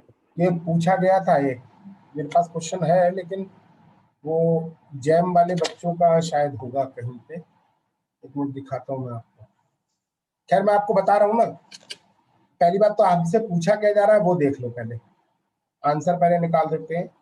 लीविंग पॉइंट कहां पर मिलेगा?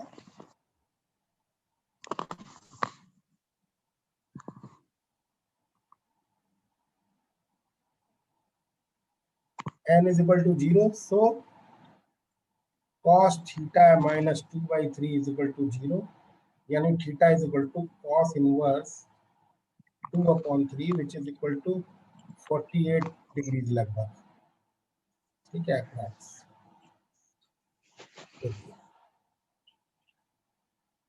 लेकिन ये एक्सप्रेशन बड़ा इंपॉर्टेंट है, इसलिए मैंने इसको अलग से लिखा रहने दिया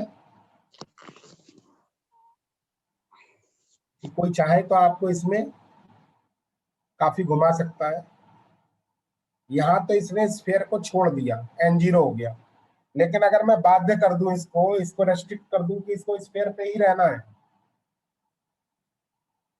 तो फिर नॉर्मल रिएक्शन पहले जो ऊपर की तरफ को लग रही है वो नीचे लगने लगेगी, लेकिन ये तब होगा जब इसे प्रोद होगे किसी रिंग के अंदर। ठीक है?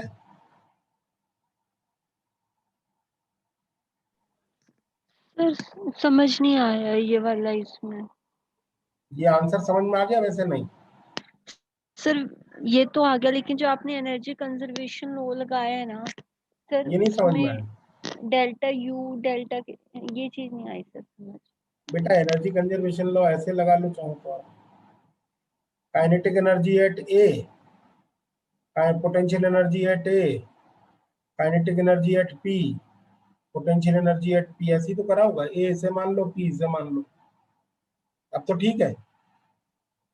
के माइनस पी ए को लिख लिया डेल्टा के, U A minus U P को लिख लिया डेल्टा यू। सर इन दोनों पे लगाने, नीचे वाले पे तो नहीं लगेगा, लीविंग पॉइंट पे? लीविंग पॉइंट पे थोड़ी, लीविंग पॉइंट पे तो अलग है, वो तो बाद में। यहाँ तक तो प्रॉब्लम जनरल सॉल्व की, और बाद में लीविंग पॉइंट पर हमने एन की वैल्यू 0 लगा दी। ओके, तो सर इसमें जो यू डेल्टा यू लिखा है वो mgr 1 माइनस कोस थीटा, ये बता दो सर बस।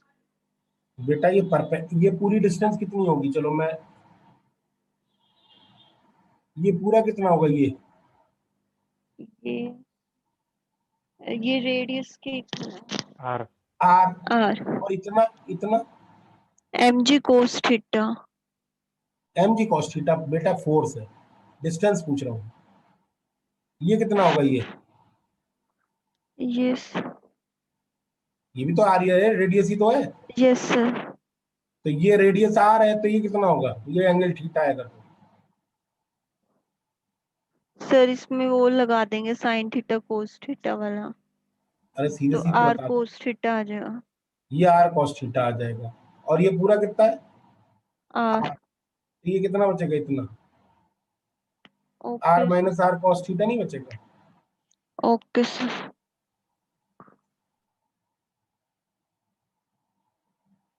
चलें। ये सर हाँ, मैं ये बोल रहा था, ये जो येलो कलर से मैंने मार्क किया है, ये एक्सप्रेशन बड़ा काम का है। ये एक्सप्रेशन मतलब, आप देखें एन की वैल्यू कोई पूछे आपसे, जैसे मान लीजिए ये सवाल है, ऐसे पूछ लूं मैं आपसे कि एक सर्कुलर रिंग है और यहां से कोई बीड इसमें प्रो रखी है, वो बीड, तो पहले बीड किधर टच करेगी और बाद में क्या पिक्चर होगी, नहीं समझे? अगर ये गिरने लगे बीड, तो बीड पहले कहाँ टच होगी? तो मैं आपको बताऊं, बीड इस तरीके से टच होगी, ये पहले टच होने का तरीका होगा, और जब यहां तक यहां पहुंचेगी तब कहीं टच नहीं हो रही होगी, और बीच में यहां कहीं पहुंचेगी इसके बाद, तो ऐसे टच होने लगेगी।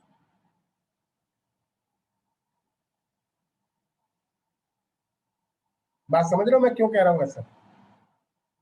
इसके साथ टच होनी चाहिए सर। हाँ, बीड टच होने का मतलब समझ रहे हो? क्योंकि जब टच होगी बीड, नीचे से टच होगी, तो ये नॉर्मल रिएक्शन ऊपर बनेगी, और जब बट बीड इधर से टच होगी तो नॉर्मल रिएक्शन इधर बनेगी। सही कह रहा हूँ नहीं? ये सर और ऐसा, ये वो जगह होगी जहां से ये बिहेवियर बदलेगा, वो डिग्री है 48 डिग्री।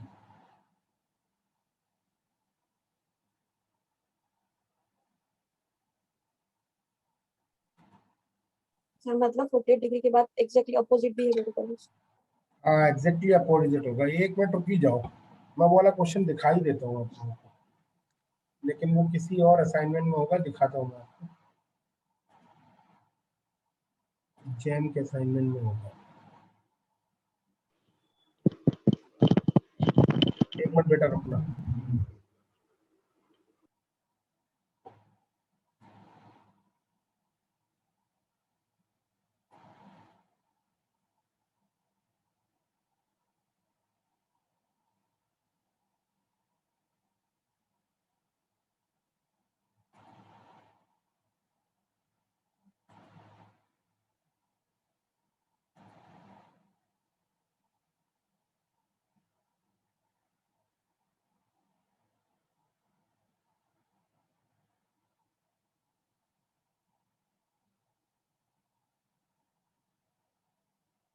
अभी आप लोग छोड़ना नहीं।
फिलहाल बेटा अभी नहीं मिल रहा है मुझे।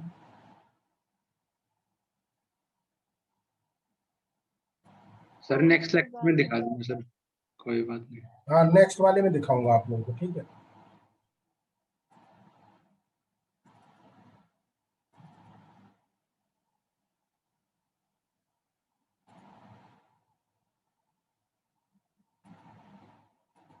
दिख रही है आप लोगों की स्लाइड?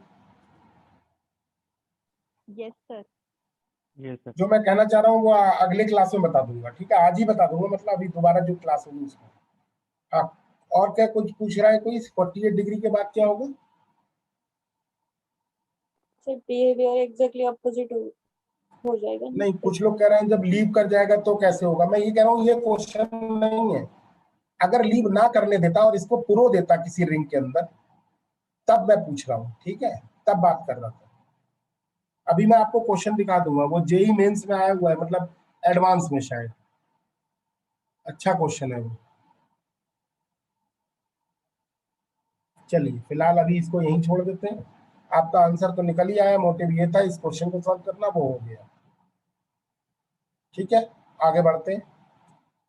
अब थोड़ा सा मूड चेंज करते हैं, क्योंकि ये प्रॉब्लम्स हो गई, पुली से रिलेटेड हो गई, सर्कुलर मोशन से रिलेटेड हो गई। अब टॉर्क रिलेटेड प्रॉब्लम्स कुछ करते हैं। टॉर्क रिलेटेड प्रॉब्लम जैसे लैडर प्रॉब्लम, जैसे स्टिक प्रॉब्लम। इनमें क्या होगा, अक्सर ये प्रॉब्लम्स कैसी होंगी जिनमें line of action of forces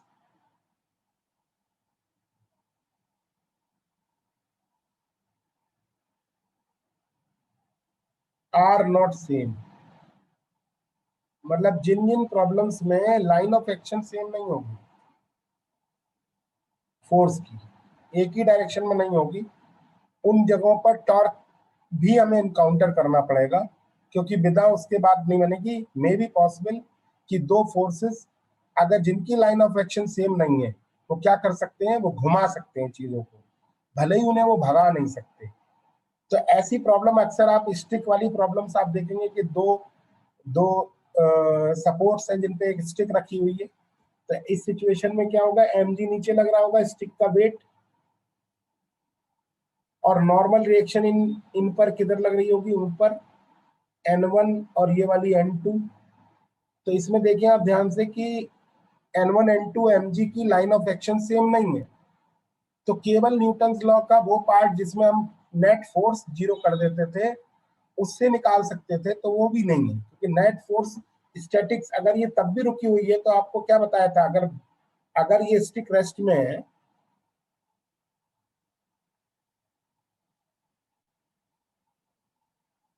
then summation f should be equal to 0 and also summation tau is equal to 0. So how can you write these two equations? Summation f is equal to 0 you can write very easily. कैसे लिखेंगे आप? ऊपर वाले नीचे वाले के बराबर, दाएं वाले बाएं वाले के बराबर, यही तो है समेशन एफ जीरो होने का मतलब। तो ऊपर वाले नीचे वाले के बराबर मतलब n1 plus m2 is equal to mg हो जाएगा। पहली इक्वेशन तो ये हो गई, लेकिन ये अकेली इक्वेशन के साथ में एक और इक्वेशन चाहिए, क्योंकि यहाँ पर दो n1 और n2 वेरिएबल्स है। So you can solve only this equation for n1 and n2 if you have two equations. तो वो दूसरी इक्वेशन आपको कहां से मिलेगी, टॉर्क से। तो let us consider a point about which you want to calculate torque. तो you can choose any point arbitrarily, आपकी इच्छा है, आप स्वेच्छा से किसी भी पॉइंट को आप चूज कर ले। तो मैंने किसी भी पॉइंट को चूज करना था, तो मान लीजिए इसको चूज कर लिया। और late us consider the torque of other forces, because the force which is passing through this particular point have zero torque। mg का टॉर्क O के रिस्पेक्ट में 0 हो जाएगा, तो बचे हुए टॉर्क क्या होंगे, n का टॉर्क कितना होगा, n1 का टॉर्क कितना होगा, अगर ये डिस्टेंस a है और ये b है, तो n1 का टॉर्क कितना होगा with respect to O, n1 into a force into perpendicular distance, और N2 का टॉर्क क्या होगा, N2 into B, force into perpendicular. अब आपको ये देखना है कि कौन सा टॉर्क पॉजिटिव होगा, कौन सा निगेटिव। तो अगर आप देखें कि O के रिस्पेक्ट में, O को आप ऐसे समझ लें जैसे आपके हाथ में O है, अगर सारे फोर्स नहीं होते, केवल ये N1 होता, तो O के रिस्पेक्ट में ये किसको कैसे घुमाता, ऐसी तो घुमाता। और अगर आपसे मैं कहूं N2 इसे कैसे घुमाता, अगर सारे फोर्स नहीं होते, केवल O होता और N2 होता, तो ये इसे ऐसे घुमाता। तो एक क्लॉकवाइज घुमा रहा है और एक एंटी क्लॉकवाइज घुमा रहा है, तो ये ट्रेडिशन मान लिया गया है कि क्लॉकवाइज टॉर्क को नेगेटिव और एंटी क्लॉकवाइज टॉर्क को पॉजिटिव मान लें, बराबर 0। नहीं समझ में आया? This is a traditional way, counter clockwise positive और क्लॉकवाइज नेगेटिव, सही है। Now you have two equations. Now you can solve for N1 and N2. ठीक है, कितना आएगा N1 N2 अगर देखें तो,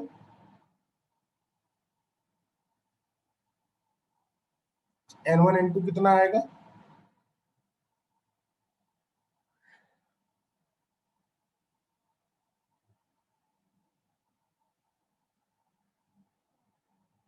बोले बेटा। सर ये समझ नहीं आया इसमें साइन कि भाई हमने बेटा इस कैसे तरीके, पता कि भाई N1 इसको क्लॉकवाइज घुमाएगा या एंटी क्लॉकवाइज का।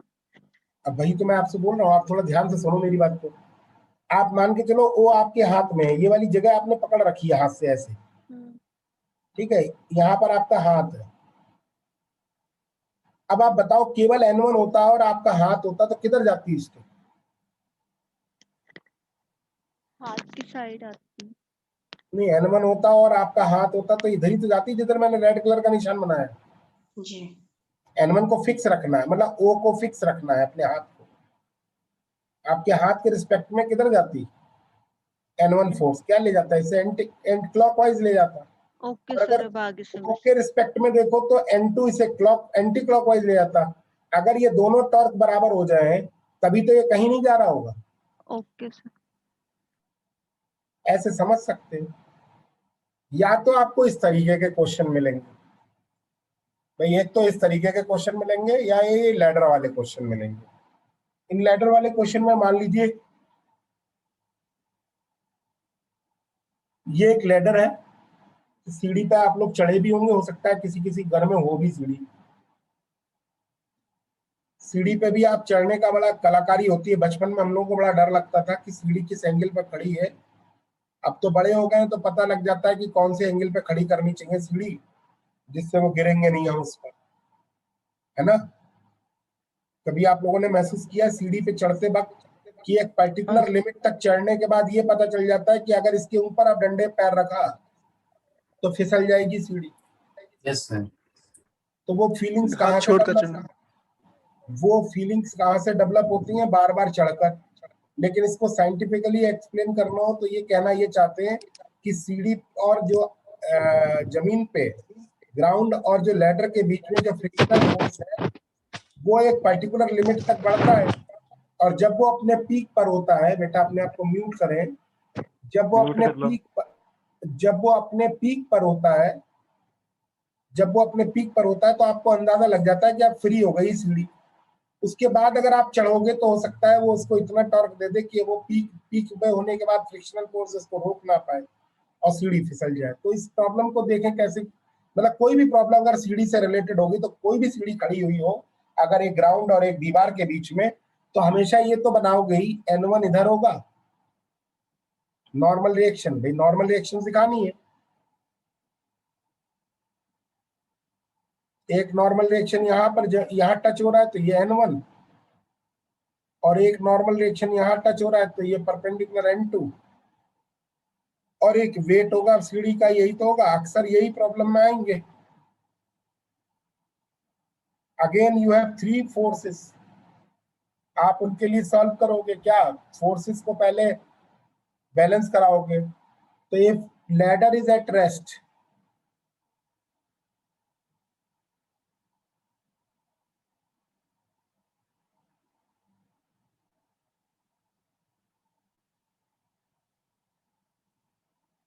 लैडर रेस्ट में, तो समेशन एफ क्या देगा आपको? 0।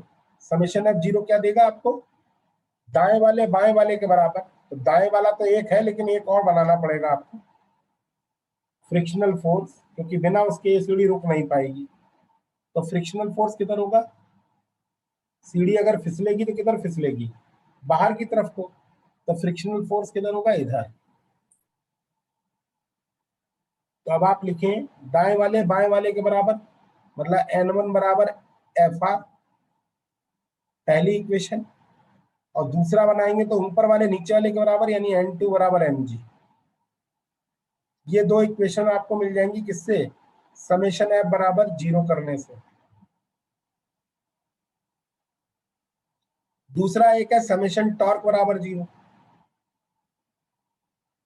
अब टॉर्क किसी भी पॉइंट के अबाउट निकालना हो तो हमें ये वाला पॉइंट चूज कर लिया। इस पॉइंट को चूज करने से फायदा ये है कि N2 और FR का टॉर्क 0 हो जाएगा, केवल mg का और N1 का देखना होगा। तो अगर आप सोचें O को हाथ से पकड़ लें तो N1 क्या देगा? इसे क्लॉकवाइज या एंटी क्लॉकवाइज टॉर्क देगा? N1 क्या देगा? क्लॉकवाइज या एंटी क्लॉकवाइज?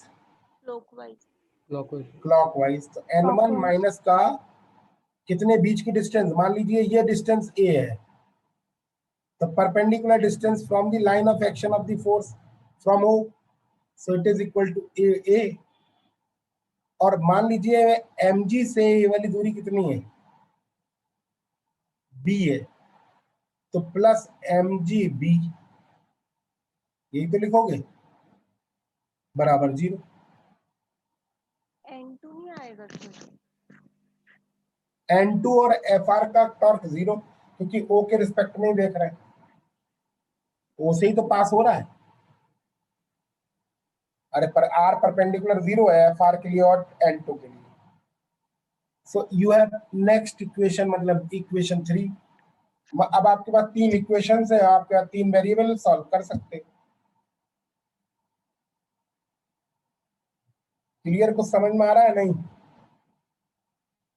हाँ सर। सर इक्वेशन 3 बता Yes, sir. दीजिए एक बार दोबारा से। इक्वेशन 3, टॉर्क लेना आना चाहिए।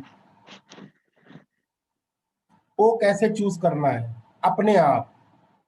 आपको दिल करे ये वाला वो चूज कर लेना, आपका दिल करे ये वाला यूज कर लेना, जो दिल करे वो पॉइंट चूज कर लेना।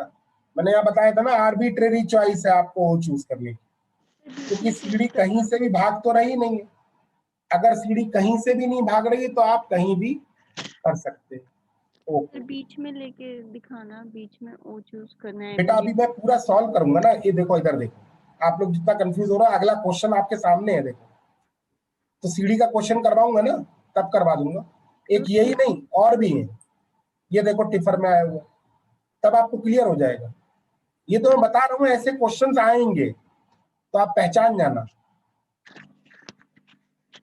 तो बस थर्ड इक्वेशन बाकी तो आ गया। हाँ, थर्ड इक्वेशन फिर से देख लो। अक्सर टॉर्क लेने में दिक्कत होती है। टॉर्क जिस पॉइंट के अबाउट लेना है, उस पॉइंट से जाने वाले फोर्सेस का तो टॉर्क लेना नहीं है आपको, 0 होता है। अब बचे रह गए कौन? mg और N1। तो आप सोचें केवल N1 है। अब देखो मैं यहां दिखा देता हूं आपको।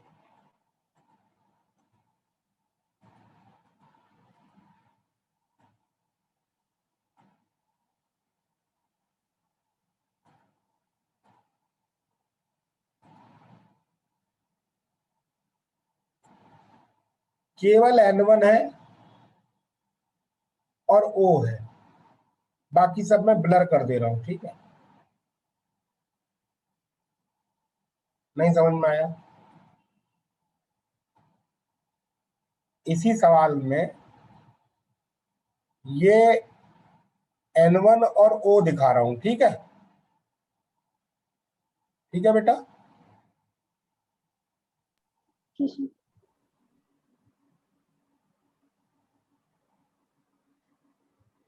और N1 और O अगर दिखा रहा हूं तो N1 की O से परपेंडिकुलर डिस्टेंस कैसे निकलेगी? इस N1 को एक्सटेंड कर दूं, ये वाली दूरी तो होगी परपेंडिकुलर डिस्टेंस, और ये मैंने आपको पीछे A बता रखी है, तो ये भी A ही होगी। तो N1 का टॉर्क कितना हो जाएगा, N1 इंटू ए।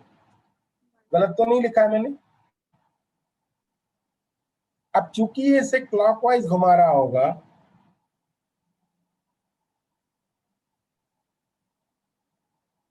चूंकि ये इसे क्लॉकवाइज घुमा रहा होगा इसके अबाउट, इसलिए नेगेटिव लिख दे रहा हूं। ठीक है नहीं ठीक है? हाँ जी सर ठीक है। अब mg का देख लो, ये mg है, इस mg की परपेंडिकुलर डिस्टेंस कौन सी है, ये वाली O से, वो b है अगर, तो mg इंटू बी, चूंकि ये इसे क्लॉकवाइज घुमा रहा है, सॉरी एंटी क्लॉकवाइज, तो इसलिए प्लस, और टोटल टॉर्क 0 है तभी ये रेस्ट में। अभी भी नहीं समझ में आई? सर बस ये नहीं आया, ये N2 and FR कहाँ गया फ्रिक्शनल फोर्स? ये नहीं आप लिखे। ऐसा करना ना, मैं आपको बताता हूँ, आपके घर में अगर नल हो, है सर। तो उसको यहां से पकड़ना चलाने के लिए, हम्म तो नहीं चलेगा। हम्म क्यों? कहाँ गया आपका फोर्स? टॉर्क नहीं है इसमें। टॉर्क नहीं है इसमें। ऐसी मैं उस दिन भी एग्जांपल बता रहा था, आप क्लास में हो शायद, कि चकिया में अगर यहाँ पर ही डंडा लगा दिया जाए तो आपसे चक्की नहीं चलेगी। क्यों? नहीं क्योंकि उसका टॉर्क 0 आ जाएगा, क्योंकि फोर्स तो लगा दोगे आप, लेकिन आर परपेंडिकुलर 0 है। तब आप कॉमन सेंस से सोचो कि mg का और n2 का और fr का क्यों नहीं होगा, ओके सर आ गया।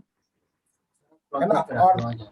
और दूसरी चीज और सोच लो कि कुछ लोगों ने पूछा ना कि ओ पॉइंट कैसे चूज करें। मैंने कहा आर्बिट्ररी कोई सा ही पॉइंट चूज कर लो, लेकिन समझदार लोग वही होंगे जो ऐसा पॉइंट चूज करेंगे जहां से ज्यादा फोर्सेस निकल पास हो रहे हैं।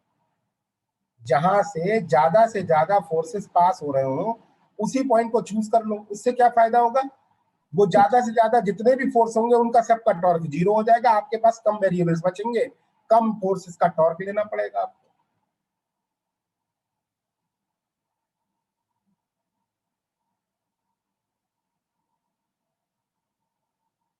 ठीक है, चलिए आगे क्वेश्चन सॉल्व करेंगे तो आपको और क्लियर होगा। अगला क्वेश्चन आपकी स्क्रीन पे है। ऐसा लगता है बिल्कुल कौन बना करोड़पति चल रहा है। A ladder leans against a frictionless wall, ये आपके असाइनमेंट में नहीं है, मत ढूंढना। If the coefficient of friction with the ground is mu, what is the smallest angle the ladder can make with the ground and not slip? मतलब ये ladder है, leans against a frictionless wall. If the coefficient of friction with the ground is mu, what is the smallest angle? तो मान लीजिए with the ground ये angle theta है, ठीक है, ये एंगल कितना है, थीटा है, और ये एंगल थीटा है। तो अभी मैंने आपको इसके फोर्सेस दिखाए थे, याद हो तो, ये होगा N1, अभी तो लिखे थे, N2, और ये वाला फ्रिक्शनल फोर्स भी लग रहा होगा क्या, Fr। अब आप सोचो, इस सीढ़ी को आप जितना झुका के खड़ा करोगे, Fr उतना ही ज्यादा होगा। सही कह रहा हूं नहीं? क्योंकि जितनी ज्यादा झुकी हुई होगी सीढ़ी, जितनी ज्यादा झुकी हुई होगी ये लैडर, उतना ही ज्यादा इसकी टेंडेंसी होगी पीछे की तरफ को भागने की, और जितनी ज्यादा इसकी टेंडेंसी होगी पीछे की तरफ को भागने की, उतना ही ज्यादा फ्रिक्शनल फोर्स ये कवर करेगी। लेकिन मान लो ये अपने मिनिमम पे है, मतलब इसके बाद ये फ्रिक्शनल फोर्स क्या है, रोक ना पाए इसके बाद अगर आपने झुकाया तो सीढ़ी क्या हो, गिर जाए नीचे। समझ रहे हो बात को? तो फिर Fr किसके बराबर होगा, अपने पीक पे होगा फिर, और वो कितना होगा, μN2, क्योंकि नॉर्मल डायरेक्शन N2 है इस प्लेस पर। तो यानी कि Fr का वैल्यू कितनी हो जाएगी, μN2, if only if this theta is theta minimum। मेरी बात समझ रहे हैं? मेरी बात समझ रहे हैं? यस सर, Yes, और sir. एक फोर्स और लगेगा क्या, mg नीचे की तरफ को। मान लीजिए सीढ़ी की लंबाई 2l है, 2l लेने के फायदे होते हैं, यूनिफॉर्म लैडर मान लिए तो एल लंबाई पे डिवाइड हो जाएगा क्योंकि इसकी ये सीजी होगी, है ना, सेंटर ऑफ ग्रेविटी। टॉर्क लेना है आपको, एक तो पहले तो नेट फोर्स जीरो कर दो। क्या क्या इक्वेशन आएंगी,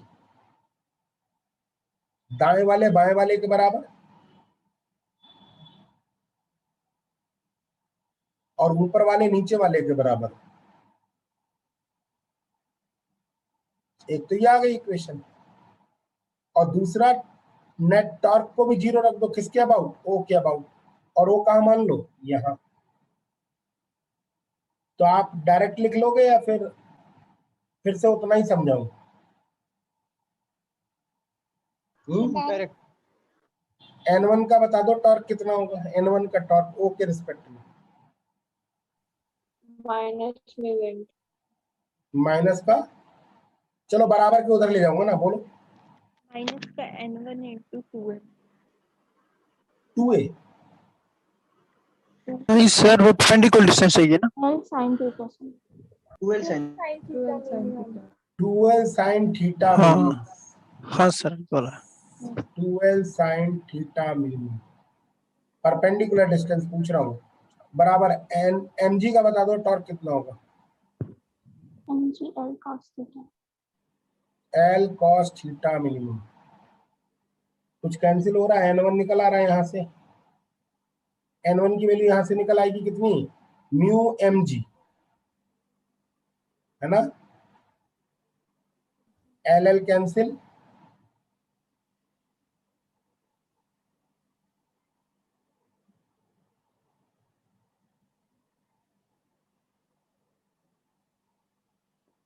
कितना आएगा यहाँ से,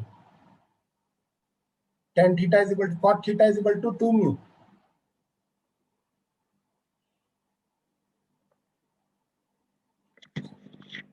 cot इनवर्स। सर एक बार वो पीछे वाली स्लाइड दिखाना। बेटा बेटा बेटा बेटा एक मिनट रुको, दिस इज द आंसर। तो पीछे वाली स्लाइड में जो लास्ट में लाइन लिखी है वो बता दो कैसे। कौन सी सर n1 की जगह म्यू m बेटा, ओके इन दोनों इक्वेशन को आगे सॉल्व आगे कर लो, आगे आगे इससे N1 बराबर आ जाएगा mu N2 mu mg। Sir ये F R mu N two, ये इसको एक बार समझा देना। कहाँ पे, नीचे F R is equal to mu N2। मैं कह रहा हूँ जितना ये एंगल कम होगा उतना ही फ्रिक्शनल फोर्स ज्यादा होगा, नहीं होगा? हाँ सर।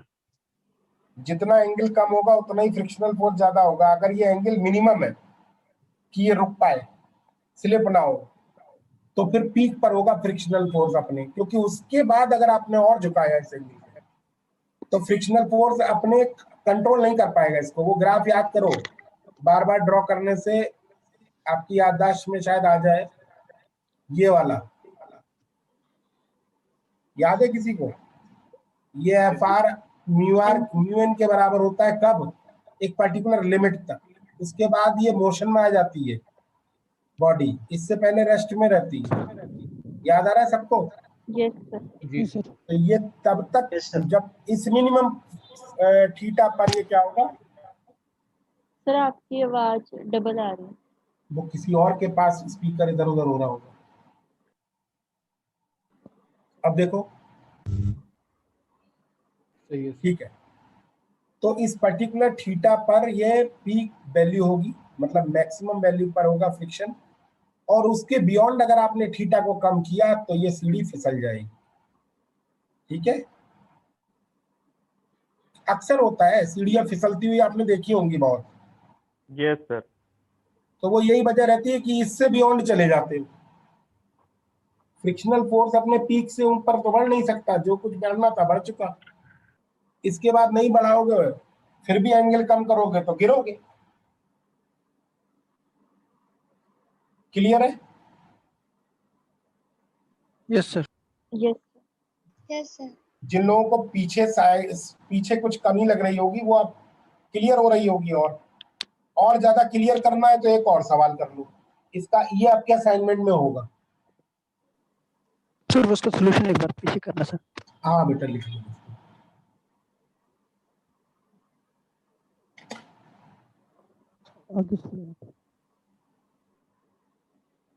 मेरा मोटिव है आपको हर तरीके के क्वेश्चंस को एक बार अवेयर कराना। हो गया सर। Thank you sir.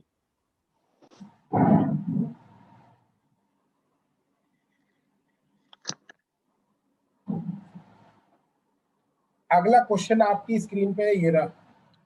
सवाल में कुछ खास बात नहीं है, आप पढ़ के देखो अपने मन में। A uniform ladder of length 12 cut रहा है, एक मिनट सही कर।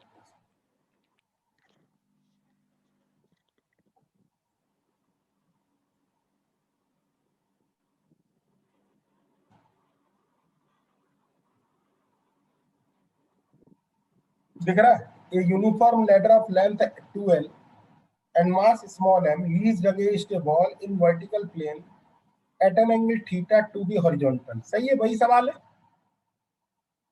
The floor is rough, ये भी बात सही है। Coefficient of friction mu, ये भी पुरानी बात है। A person of mass capital M stands on the ladder at a distance d from its base। Person और खड़ा हुआ है इस बार बस। If the ball is frictionless, the maximum distance d max up the ladder that the person can reach before the ladder slips is। फिर सोचो, slip होने वाली है, इसमें और उसमें फर्क क्या है? कुछ नहीं, 1 mg और एक्स्ट्रा दिखाना है आपको। नहीं समझे मैं क्या कह रहा हूँ? 1 mg और एक्स्ट्रा दिखाना पड़ेगा, बाकी तो वही सवाल बना। तो क्या हो रहा है देखो,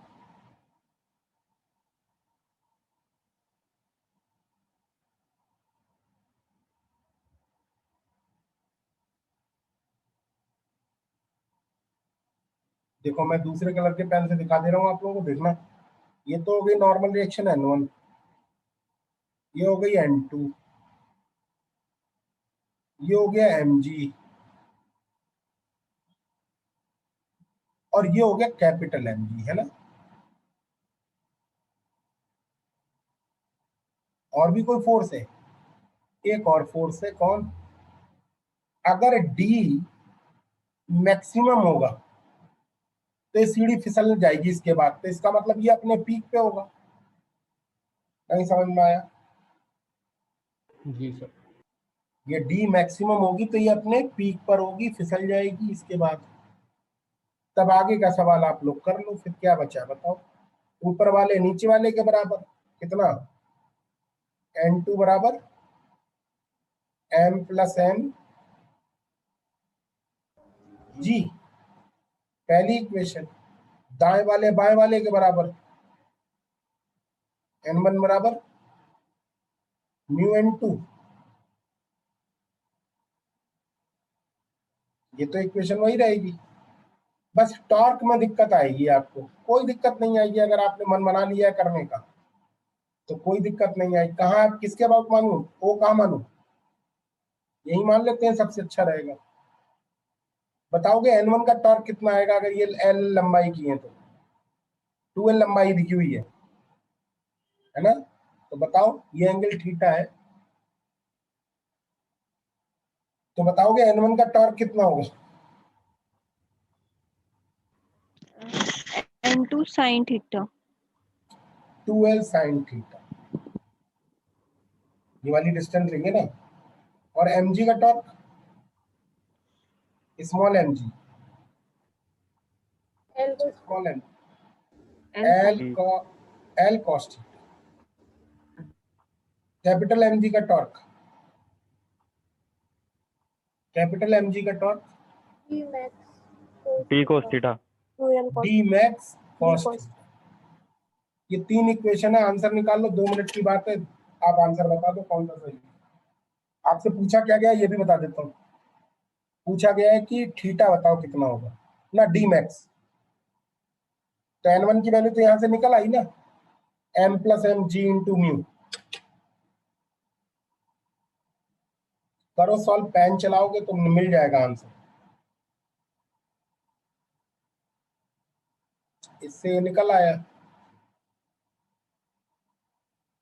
n1 बराबर m plus small m g into mu.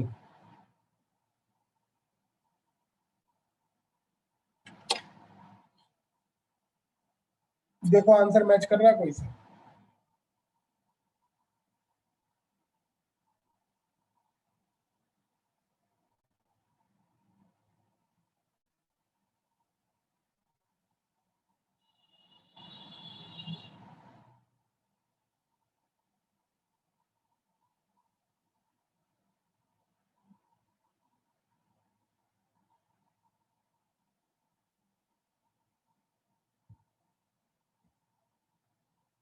आवाज आ रही है मेरी सबको?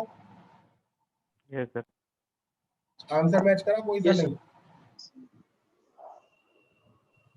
अरे साफ साफ दिख रहा है मुझे तो, आपको दिख रहा है पता नहीं।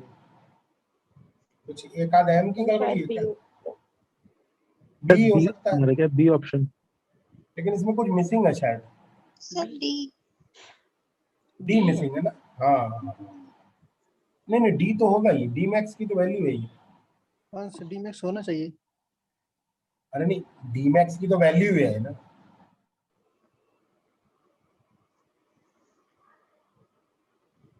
देखो आंसर मैच कर रहा है? नहीं,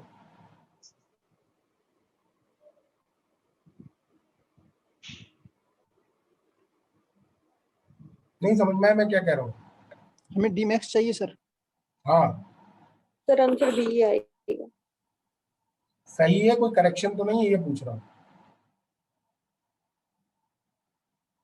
नहीं सर, आ गया सर, आंसर यही है। ठीक है,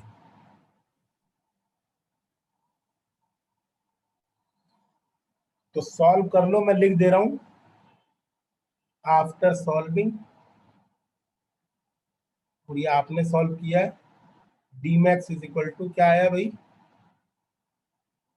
mu 2 mu 1 plus small m by capital M small m by capital M tan of theta tan theta, आगे minus small m by capital M into L। ठीक है, बाकी जिन लोगों का नहीं आया है वो लोग अपनी इक्वेशन सॉल्व करेंगे तो उनको आंसर मिल जाएगा। फिर भी अगर यही आ रहा है सर। यही आएगा। क्वेश्चन देख लो एक बार फिर से।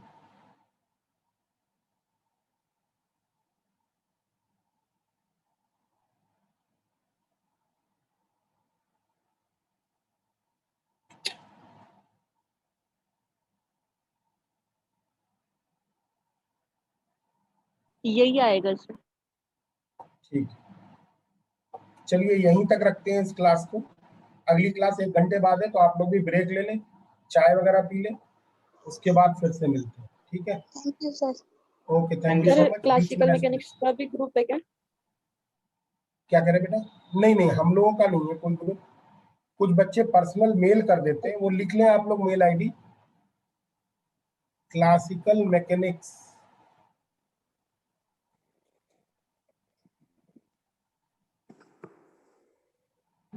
एक मिनट रुक जाए, मैं आप लोगों को बता रहा हूँ मेल आईडी क्या है।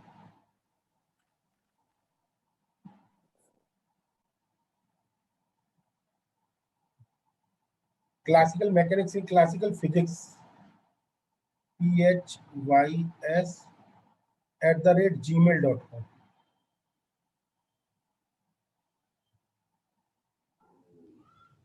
ठीक है, इस पे आप अपनी क्वेरीज वगैरह या कोई क्वेश्चन नहीं आए तो आपने डाल दिया करो। सर स्लाइड 17 शो कर दीजिए।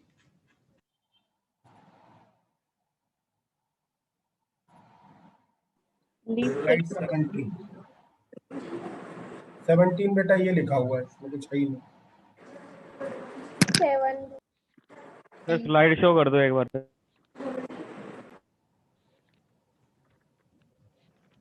देख लो भाई जल्दी जल्दी।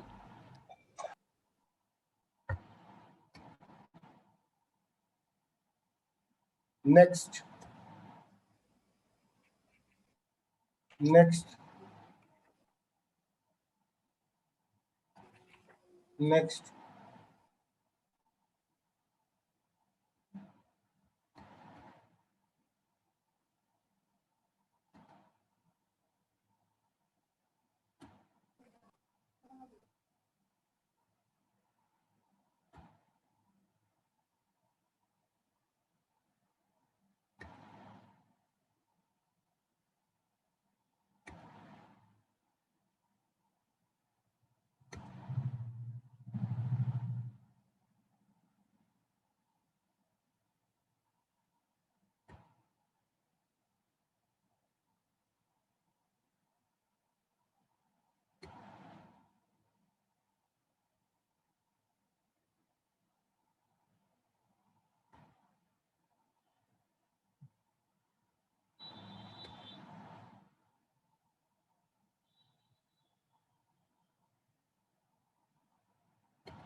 कुछ लोग पूछ रहे हैं टॉर्क की वैल्यू कैसे फाइंड करते हैं। बेटा मैंने सिखाया था पिछली क्लास में।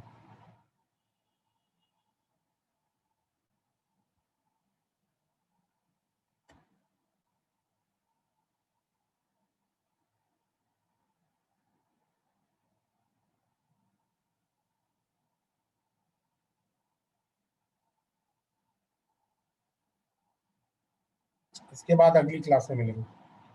ओके चलिए अगली क्लास में मिलते हैं, उसमें बाकी के डाउट्स आप लोग पूछ लें। Okay thank you so much.